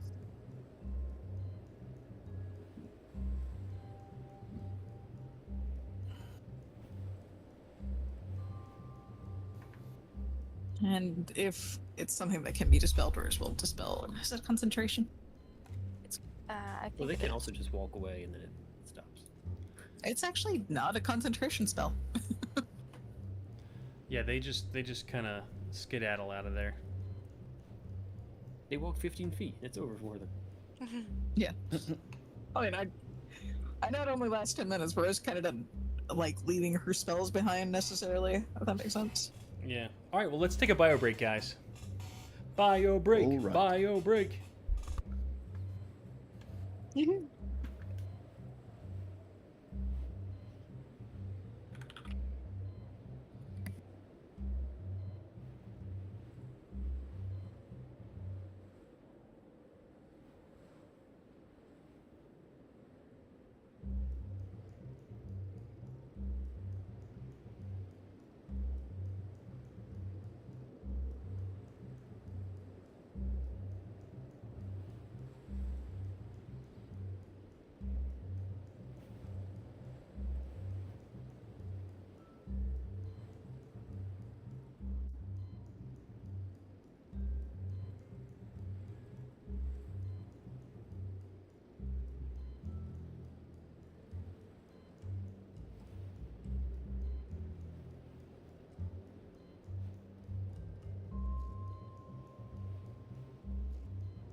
Hello.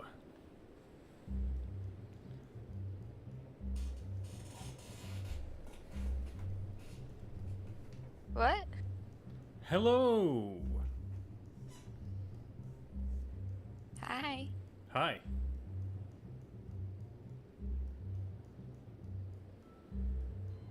I have terrible news. What is it? A fire was never actually constructed here, Oh. and so I did not get to make s'mores. No. I know, it's heartbreaking, but we must be strong. Yeah. So how do you make your s'mores? What is your s'more recipe? Well, so you gotta get your stuff. You So, gotta get your stuff. yeah, you I need was thinking the same thing. chocolate, Hershey's chocolate, graham crackers, preferably honey graham crackers, I was about to say, do you have a particular and brand? the marshmallow. Mm-hmm. Mm-hmm. What kind of marshmallows? Not a particular brand. Okay. They can't be too large. They're not the gigantic ones. Ooh, I love But the the ones gigantic that ones. you can...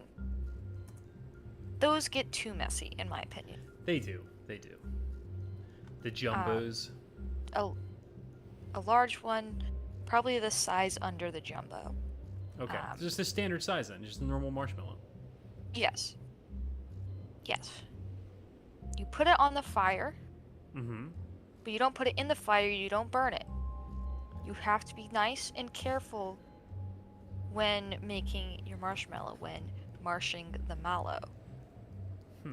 You take your time, you get it very nice and golden, an even sear Okay. all the way around the marshmallow. I like this a lot.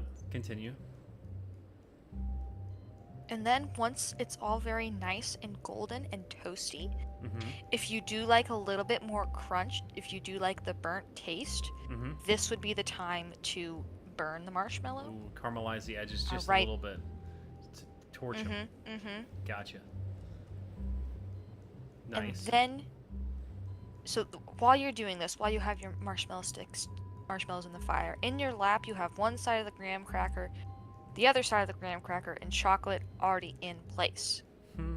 So you can really quickly, as soon as the marshmallow is out of the fire, put it on the half of the graham cracker where the chocolate is, and use the other half to kind of help scrape and pull the marshmallow fork out of the marshmallow. Okay. Then Now, you lay it down flat and you eat it. what if you were to use like a stick or something like that, or like a rod versus a fork? Then yeah, the basic principle is the same. Gotcha. Okay. Using the marshmallow, Apparatus.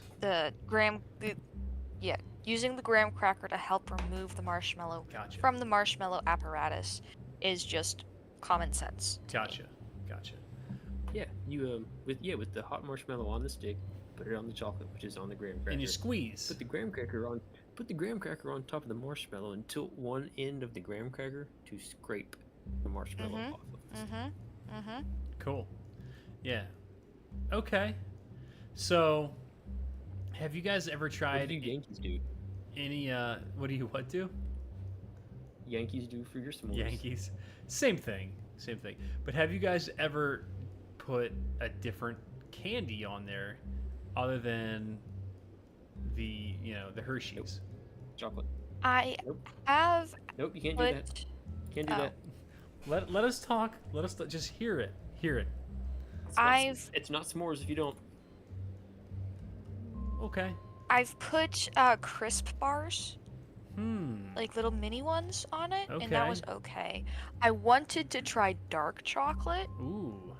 but when I had the dark chocolate, we didn't have any marshmallows for the marshmallows or the graham crackers, so So I'm gonna suggest some sucked. blasphemy, especially in the Kavanen ballpark here, using a Reese's cup. oh no. Absolutely not. It's excellent. I mean, it'd be awesome. It sounds awesome. I like it. I like it. I'm a chocolate peanut butter guy. I hate chocolate and peanut butter. Refrigerated Reese's Cups are great. Frozen ones. Frozen. So good. But yeah, I mean, obviously this situation would be frozen. But yeah, so I've done a couple different variations of you know, different types of chocolate, like Snickers. You actually have to heat the Snickers up, like you would the marshmallow, just to get it soft. It's like rectangular. You can't just Right, exactly. So the wrong shape. Hot marshmallow. Yeah, the marshmallow, squeeze it. It's good. Anyway, well that's fun. I thank you for telling us how you guys make your marshmallows, your s'mores. So good. That's one of my favorite. I don't make s'mores. It's great. In Texas, what you have to do is you have to go like out back into your desert and you shoot a s'more with your revolver. And you have to like hunt it. See, I thought in You're Texas, I mean, you'd walk over to Arkansas, Texarkana, to where there are actual authentic marshmallow trees, and extract the sap and then whip it by bare hand into marshmallows. I'm just shaking my head at you on that one. No. Well, that's I what do- that's what the East Texans do. East Texas and West Texas are basically entirely different things. It's True. different countries. True, it's different countries. Uh-huh. East Texans have that good, reliable access to the marshmallows because Texarkana is right there. Right, and such good food. But you know what? The southwestern Texans have really great food too. Northwest Texans, not so much. Probably the worst food in the country. Yeah, the marshmallows don't Debatable. really readily grow up there. Wait, And is there the- Northwest Texas? It's just north and then there's west. I think there's very specifically not anything in So the there's East Texas, which is like, you know, where it touches the stuff in the east. There's Southwest, and then there's everything else. And I would say that Austin is probably at the fringe of both. Austin is like the hinge of all three spaces. Austin is named Central Texas for a reason. Oh, I didn't know that. Yeah, it's literally, with the exception of the Panhandle, the bulk of the population between El Paso, San Antonio, Houston, and Dallas, Austin is as close to. We're losing you. Am I, Earl? God damn it. Hello. Am I not? Hold on. Is this better? You I have sound- no idea until we actually talk for longer. Yeah. Okay, anyway, so you have like I would say from the like, do you know how Texas looks kind of like a thumb with the finger pointing up? Or what with the what pointing up? A hand. A hand. Finger pointing Oh, up. I know what and he the meant. thumb off to the left. Yeah, thumb off to the left. Anyway, so basically if you go from the top of the thumb down to Austin, and then from Austin directly like Top to of the the- Gulf of Top of the Mexico. finger. No, it's like your right hand on the screen with your Right. index finger pointing But up and your so thumb to the basically, left. so if you went to that corner, the left corner, the inside corner, basically where New Mexico comes in, up. Yeah. That's the crappiest food in the country. Right with Oklahoma. It's like the worst food in the country. But if you go below there, awesome food. Okay? If you go west of Austin, great food. Great food. If you go south of Austin, awesome food. Interesting blend. But that's a take I haven't heard before, but I'm interested to explore that further in some setting where people would fight. oh, San Antonio, delicious. Best Mexican food I've ever had in San Antonio. I will agree with that about San Antonio. Between Mitietas and a few other places. Good. Dallas sucks, Okay, it's a shitty city. The Fort The rest Worth. of Texas agrees with you. It just all sucks. Anyway, all right. Are we all back? Is Steve back yet? Their football team sucks. No, That one. Steve comes right out with football. The football team sucks. Anyway, Do you hear me arguing? no, nobody does. Wait, Never which football changed. team? The Dallas team or the Houston team? Wait, fucking didn't we Dallas? decide that I was talking about down. that the Shadow Marches Houston is the is- Texas of Texas Corvair? I mean, Shadow- it has to be. Yeah, Shadow March is the Texas of Corvair. I mean, it's really it's actually we mixed it. It's the Texas mixed with the Pacific Northwest. Very weird combination. It's basically the entire. It's just Austin. It's a state. If Austin was a state. Pretty much. Oh boy, the land of contradictions. Yeah. All right. So we're back. So as these guys are walking down the staircase, let me have everyone that's present roll a perception check. Perception check. I was hoping that I wouldn't actually have to open Marin's sheet. Just roll a dice. 21. And we'll see what happens. Perception. Too late. Sorry. Steve, Yeah? what the fuck did you do to my game? I don't know What what you're the- talking about. What the fuck did you do to my dice? That is the second net run in a row. That. It'll be okay. What did Steve do? she's What is she's it? too Wait. Before we continue, what the fuck does this have to do with Steve? This His Game fucking Shark is Game Shark. malfunctioning and ruining hers. Oh, Game Shark. Oh yeah, Game Shark attack. Game Shark attack. Okay. Game Shark. Fucking Game Shark attack. So, wait. I gotta cut in. I gotta like it's D&D related, but it's not related to this game. I have to cut in. It's funny as hell. So, in my Thursday game, right, constantly roll like shit because we use roll 20 to roll, right? However, my girl's DM had me roll up a character so that I can join them on Sundays when I get there, right?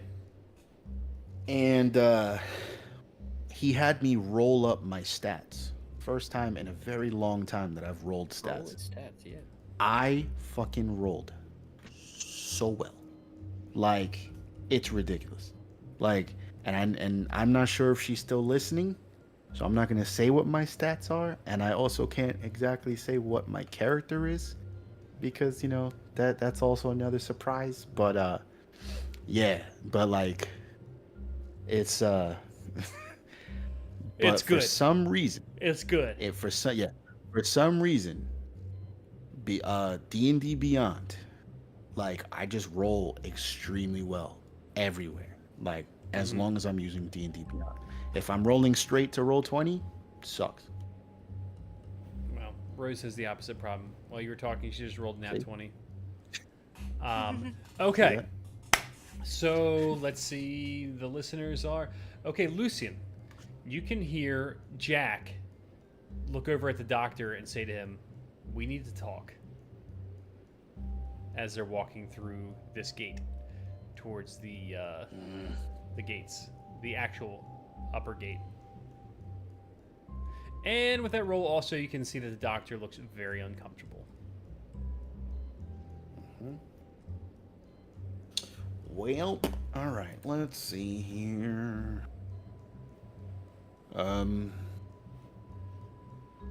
Can any of you become invisible, perchance?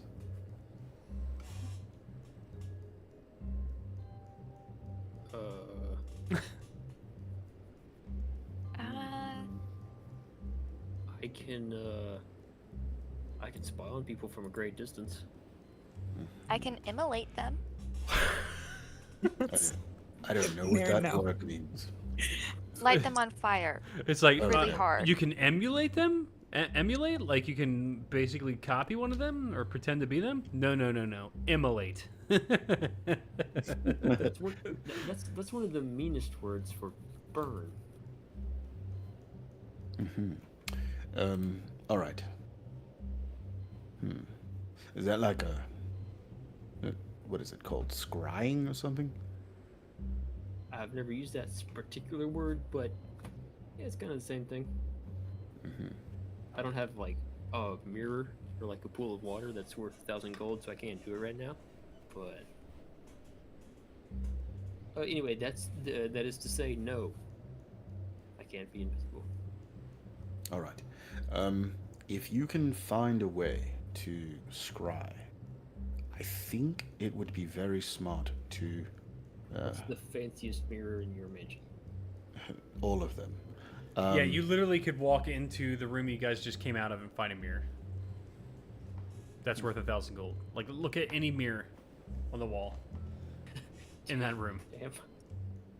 But I think we need to listen in to what they are about to talk about. You could just go back to Lucian's rooms. Like, hey, when do you want me to scry? Sooner than later. I mean, how long would it last? Several minutes. You know, Minutes. That is. last several minutes. That's what he said.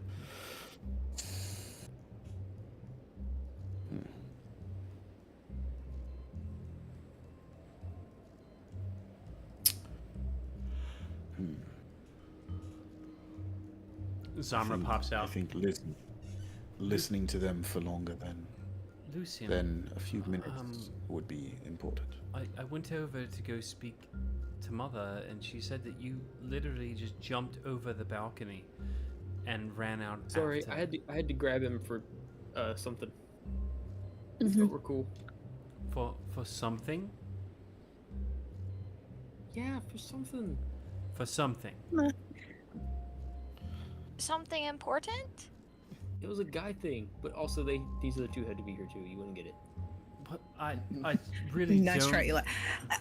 Yeah, I forgot that there were women in attendance, and I halfway through my excuse about the guy thing.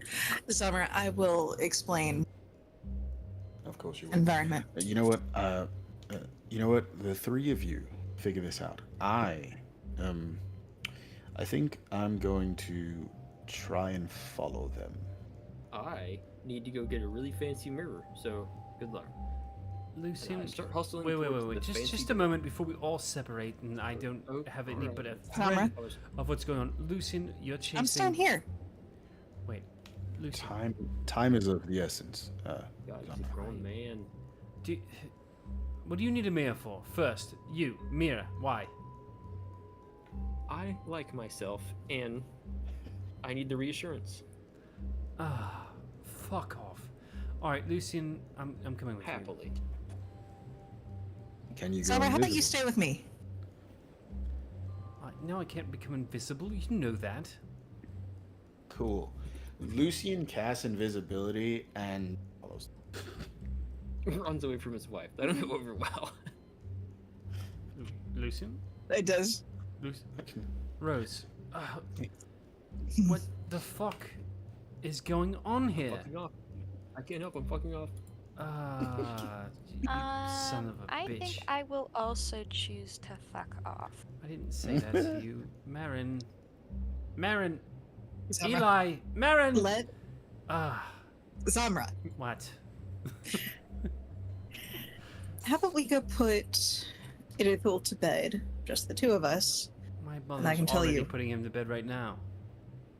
Okay, then, is there a ladies' room nearby? A ladies' room? What? You mean like a water? I don't know what these palaces have. Like I'm a water closet 5 for leagues women? up my death. I guess. I don't know. Zendrick is so strange. They just. Fine. Okay, let's just go back to Lucian's rooms. Alright. I'm gonna let you lead the way, because if I lead the way, that could lead to so many questions. I don't know why. Why would I have a reason to know where Lucian's rooms are? We've all Zamra. been there. We've all been. You've been there. I've never been in Lucian's room.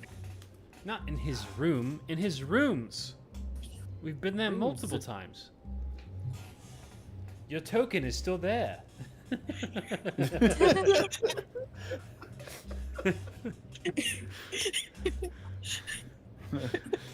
Zamra breaking the fourth wall. Zompool. Zompool. Anyway, Zompool. You know what? Zompool takes you back to the room. See, I told you. You two on here, get out of here.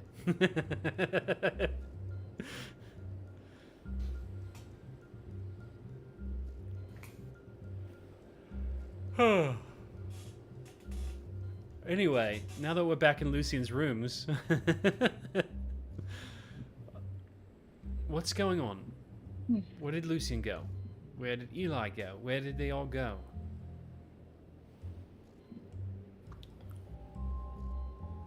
The three that were talking to, or one of them that was talking to your mother, from what I could remember the situation, three of them walked out together.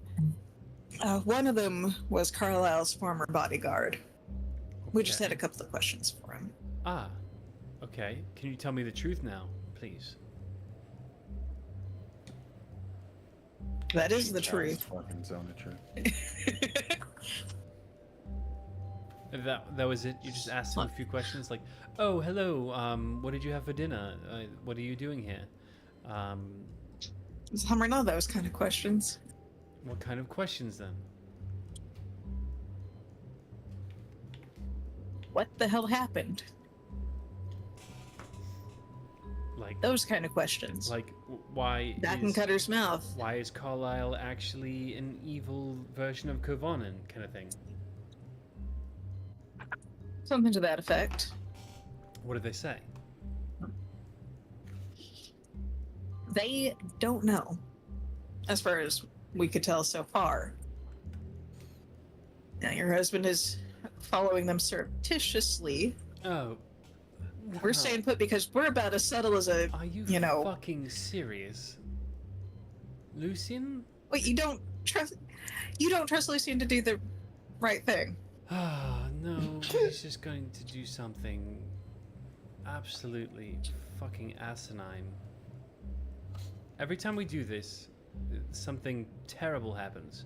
Lucien's going to, like, open up a portal to some other dimension, or some great demon is going to kill us, or turn all the... And he's also grown in the last year that I've known him. No, he certainly has, but he's also still Lucien. I mean, let's be real here. He's still Lucien. Which is also why Eli is scrying on him. Or at least I think that's what he's doing. Eli could actually just be doing whatever he does with him. Where's Eli? We can go... Let's just go with them. Let's find Merrin and Eli No, where they fucked off to. I don't know. I'm not their keeper. You don't know where they are. At all. I don't know they are. I don't know where they're. She walks We're going over- to keep out of their hair because we're about as subtle as, you know, shattering glass. She grabs a, off of Lucien's mantle, a bottle of bourbon. What would they call bourbon in Zendrick? What is the equivalent of Kentucky? We're in Australia, remember. Yeah, sure, it's scotch. I think it'd still be Scotch, whiskey, bourbon, all the same. She grabs a bottle of Aendear. Pretty sure that's the closest thing to Scotland. Oh wait, no, it'd be the Eldine. Eldine reaches, or the Scots. Anyway, pours herself a small, like 2 fingers of whiskey, and starts sipping on it on the opposing couch. She yells around the bookcases. Why do you think Lucien has so many books in here? I don't think he's ever read any of these. Maybe they're not for him. Who would they be for? These are his rooms, after all. And yes, he has like what, 4 guest bedrooms just to sleep in on his own. Are these like entertainment books? She steps up. Lucien, what are the books that you have all over your room? I mean, definitely like, historical stuff about Zendrick. Um, things about let's see. Things about like giants and dragons. Hmm. Um, And dungeons. yeah, dungeons. Dungeons and There's dragons. even one. There's even one book that says Dungeons and Dragons. Oh, that's a good one. Downright childish. Yeah, who reads that shit?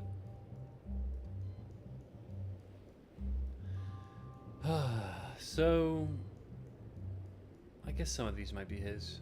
Anyway, what is Eli doing right now?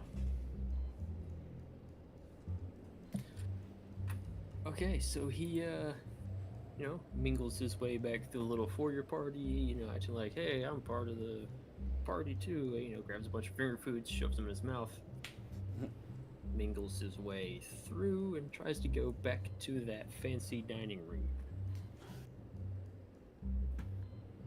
Okay, you're back.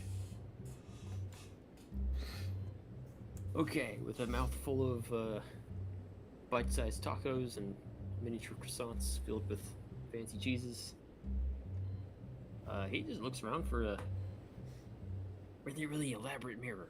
Oh, well, do you remember the one mirror that we talked about? Oh no. Is that the one? Yeah, there's one that was worth more than 1,000 gold. Oh wait, 1,000 gold. That's like $100,000. Yeah. That's a big amount. Yeah. Yes, there's the one mirror on the wall that you looked into at one point and saw some weird shit. You had like memories happen, and then remembered that in each and every one of those memories, there was someone watching you. There's that mirror. Eli remembers that guy. Yeah. Eli remembers that guy. So he walks over The to tall mirror, man. dusting the crumbs off of his hands. Approaches the mirror and he's like, "All right, man, you and me again." And then puts both hands on either side of the mirror, like he's leaning up against it. Focuses real hard on that guy, the Jack dude. Okay. It's like, okay, show me what he's up to. Cast scrying. That All right. guy must make a wisdom save.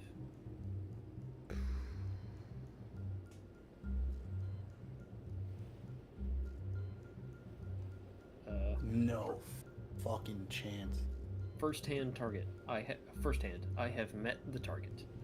I'm not familiar with him, but I've met him. Okay. Oh, just a flat. He rolled an 18. He met. So does that mean you cannot scry on him, or does that mean he knows? Well, if he rolled an 18. On a successful save, the target isn't affected. Nothing happens to him. I can't scry on him for 24 more hours. All right, good thing there's 2 other people with him. But in the meantime, I need you. But he guys had a spell slot until a short rest. What's that? Eli's out of spell slots until a short rest. Okay, so as you're gazing into this mirror, trying to find Jack, I'd like you to make Come on, Jack. whatever your spell casting modifier is. Make a save. Come on, Jack. I don't want that fucking Slender Man again. Give me Jack. Damn it. This fucking Slender Man. Ooh. Hey, 15. Let me read an ability real quick. Let me just read an ability real quick. Let me just read the thing. What's Bruce? Is mingling in the dinner and sitting at the dinner and all that stuff, did that last an hour? Yeah, definitely. Is the party a short rest? Excuse me? Was it the party a short rest? Yeah, I mean, dude, you've been sitting around doing nothing for like the whole time. Why? Dark One's own luck. I'm gonna add a D10 to that. 2. Okay. 17. All right. I'm still okay. After this, you're gonna roll with disadvantage. Okay, that's fine. Eli's kind of excited anyway. Okay. You're scrying on him.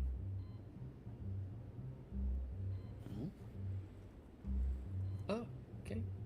Scrying on Jack. Yep.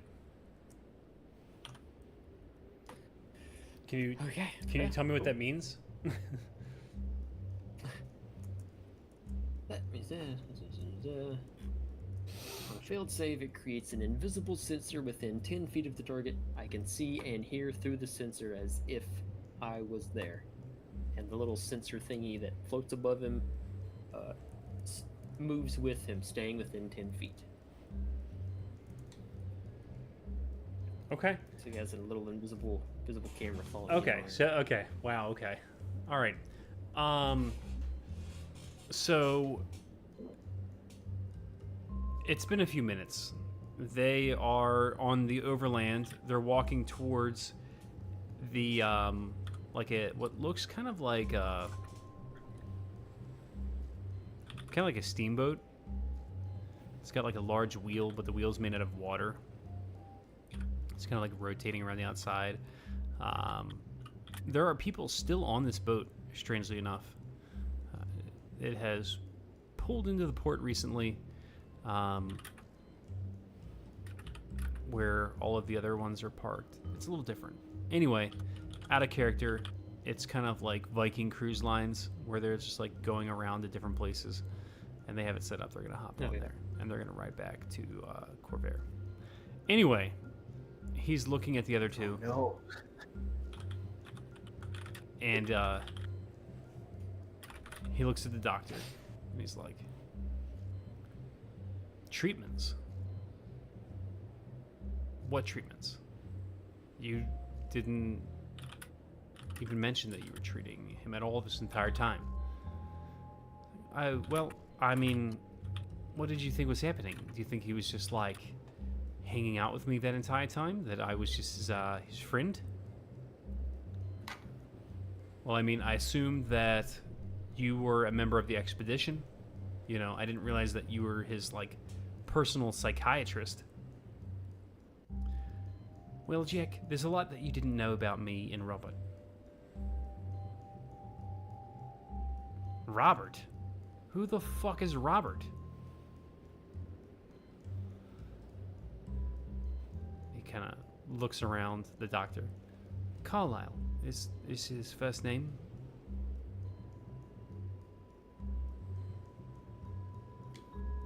Jack kind of squints for a second. Oh, okay. We're missing the point here. What were you treating him for? And how were you treating him? Why was this never brought up and the entire time in the expedition? Well, Jack, it's kind of, patient-doctor privilege information. You may have heard of it before. And so him and Jack kind of like go on for a while, like arguing about the fact that, the doctor had been treating Carlisle and that Jack didn't know about this. And Jack is kind of like trying to extract information from him about what his treatments were like. And basically the doctor does not come off any sort of information, but it's just obvious that whatever was going on between the doctor and Carlisle is very troubling for Jack. Roll insight. Me too, since I'm there. Yeah, I guess you're following them, but we should follow up on that next. Insight 9. Okay. All right, Lucian. 26. Roll stealth. Yes. And that will also be an advantage because I have fucking something. Fucking something.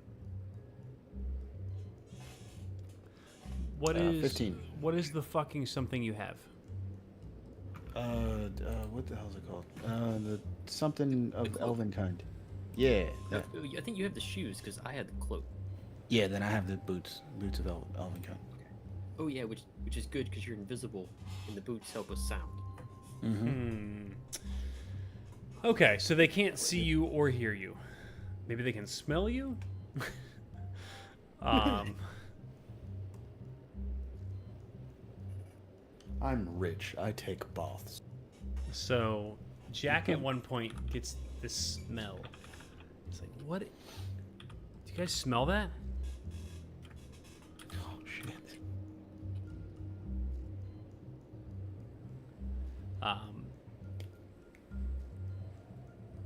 The doctor's like, no, I don't smell anything. But the knight, Sir Penyu, the scholar, do you smell that? It smells like aftershave. It smells like it smells like aftershave. I swear. And they're like looking around, smelling the air. Eli's like, no, what are you doing? Stop smelling things. Tell me what you're doing. Tell me what happened. Stop smelling. What's going on? Are you wearing new aftershave? Penhu's like, no, I'm not. Anyway, they're just kind of like talking to each other. Who's wearing what? And they just kind of look around and are a bit dumbfounded, and they just like, maybe we should just talk more about this later. All right, I think, yeah, we should. It's very odd. I think it's gonna sound strange, but I think we're being followed.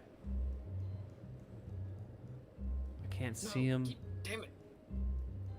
But I can smell him.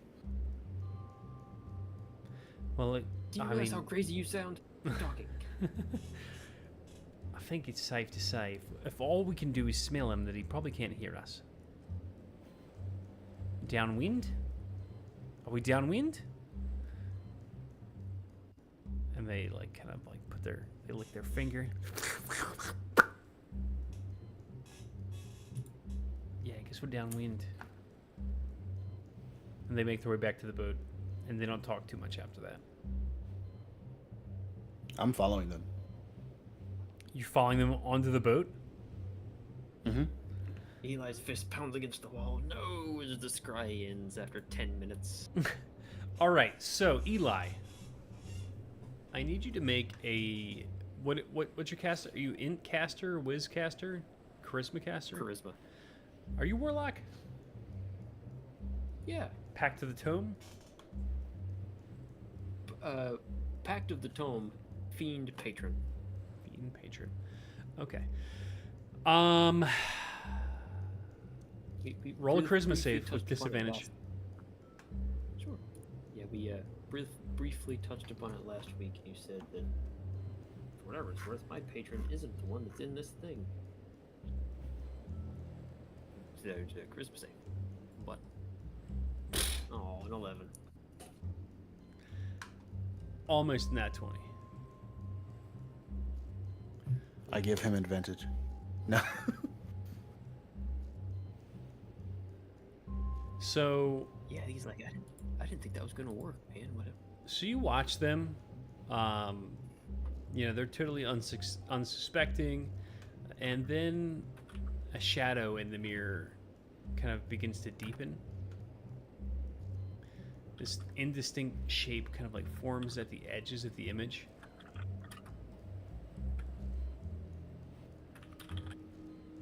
And I notice it. you do, absolutely. And as you kind of pan one direction or another, anytime there's a doorway or a window, something is watching you.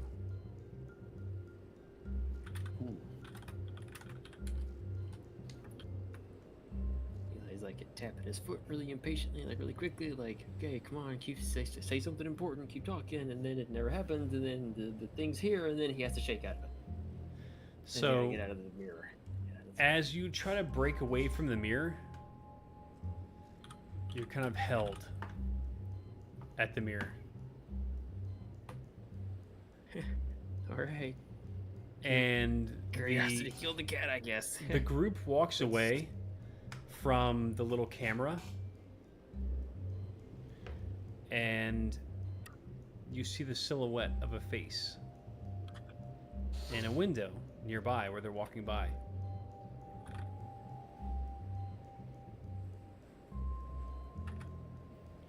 And you find yourself standing there in the street, directly behind where they were.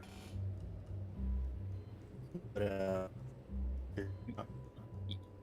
You buddy. Am I breaking up?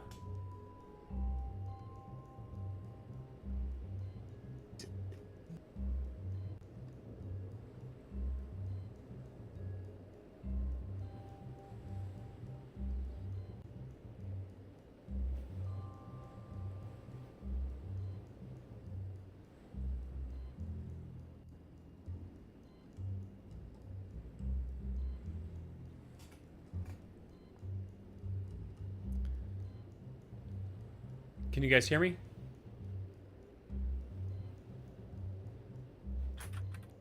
Can you hear me? Hello?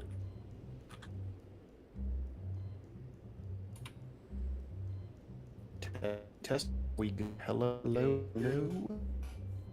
Can you guys hear me? You guys are all breaking up too. What? Oh, you back? Hello?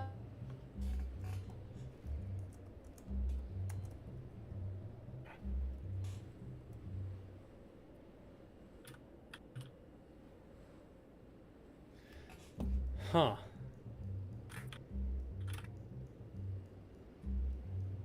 Hello? Hey, you sounded okay. Oh. All right, listen. Oh, there we I heard go. you. I'm back in the green. How Hello? about? Are you guys good? Yeah, Yeah, my mine just connection jumped up to was green real weird for a hot minute. I think Discord in Yeah. general. Mine just Okay. jumped back up to green. All right. Thanks, Discord. We appreciate you, Discord. Wow. There's Okay, live anyway. TV for ya. Yeah, right. Okay. So yeah. You're trapped in the mirror. Yeah, I think you were about to elaborate on that. What happens next, and then you went out. And there is a figure in the window looking out at you.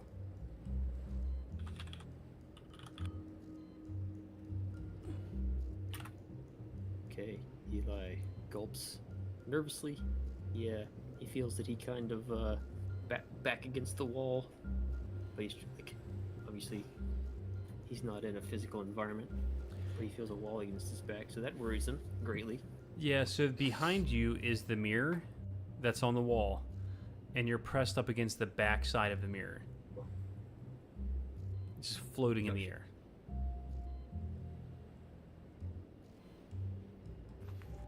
Well, wow, oh god. Turns around, pressed up against the mirror, like hands pressing against the mirror to watch that figure. So the moment you take your eyes away and when you look back, it's standing in the alley directly next to the window where it was in before. You can see its silhouette. It's still looking at you. You can see its eyes reflecting in the light that is in the street.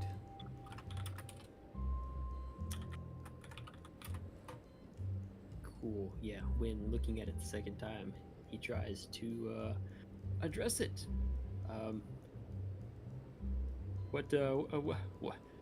What happens next? What am I? Where am I at? What am I at? Where am I at? What do you want? You see its hand slowly raise up. Its wrist kind of limp.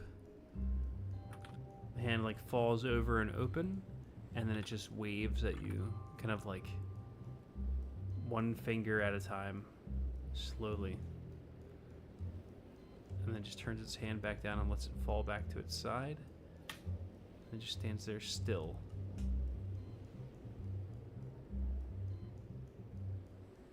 Eli waves. Hey. I'd like to leave.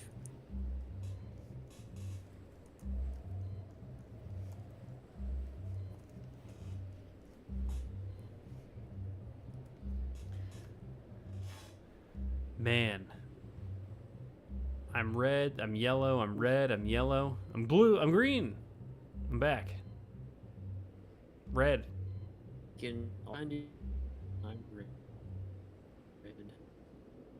Well, guys, listen. It's 11 o'clock, and we're getting some bad feedback. What do you say we just call it a night so we're not fighting the, You're clear right there.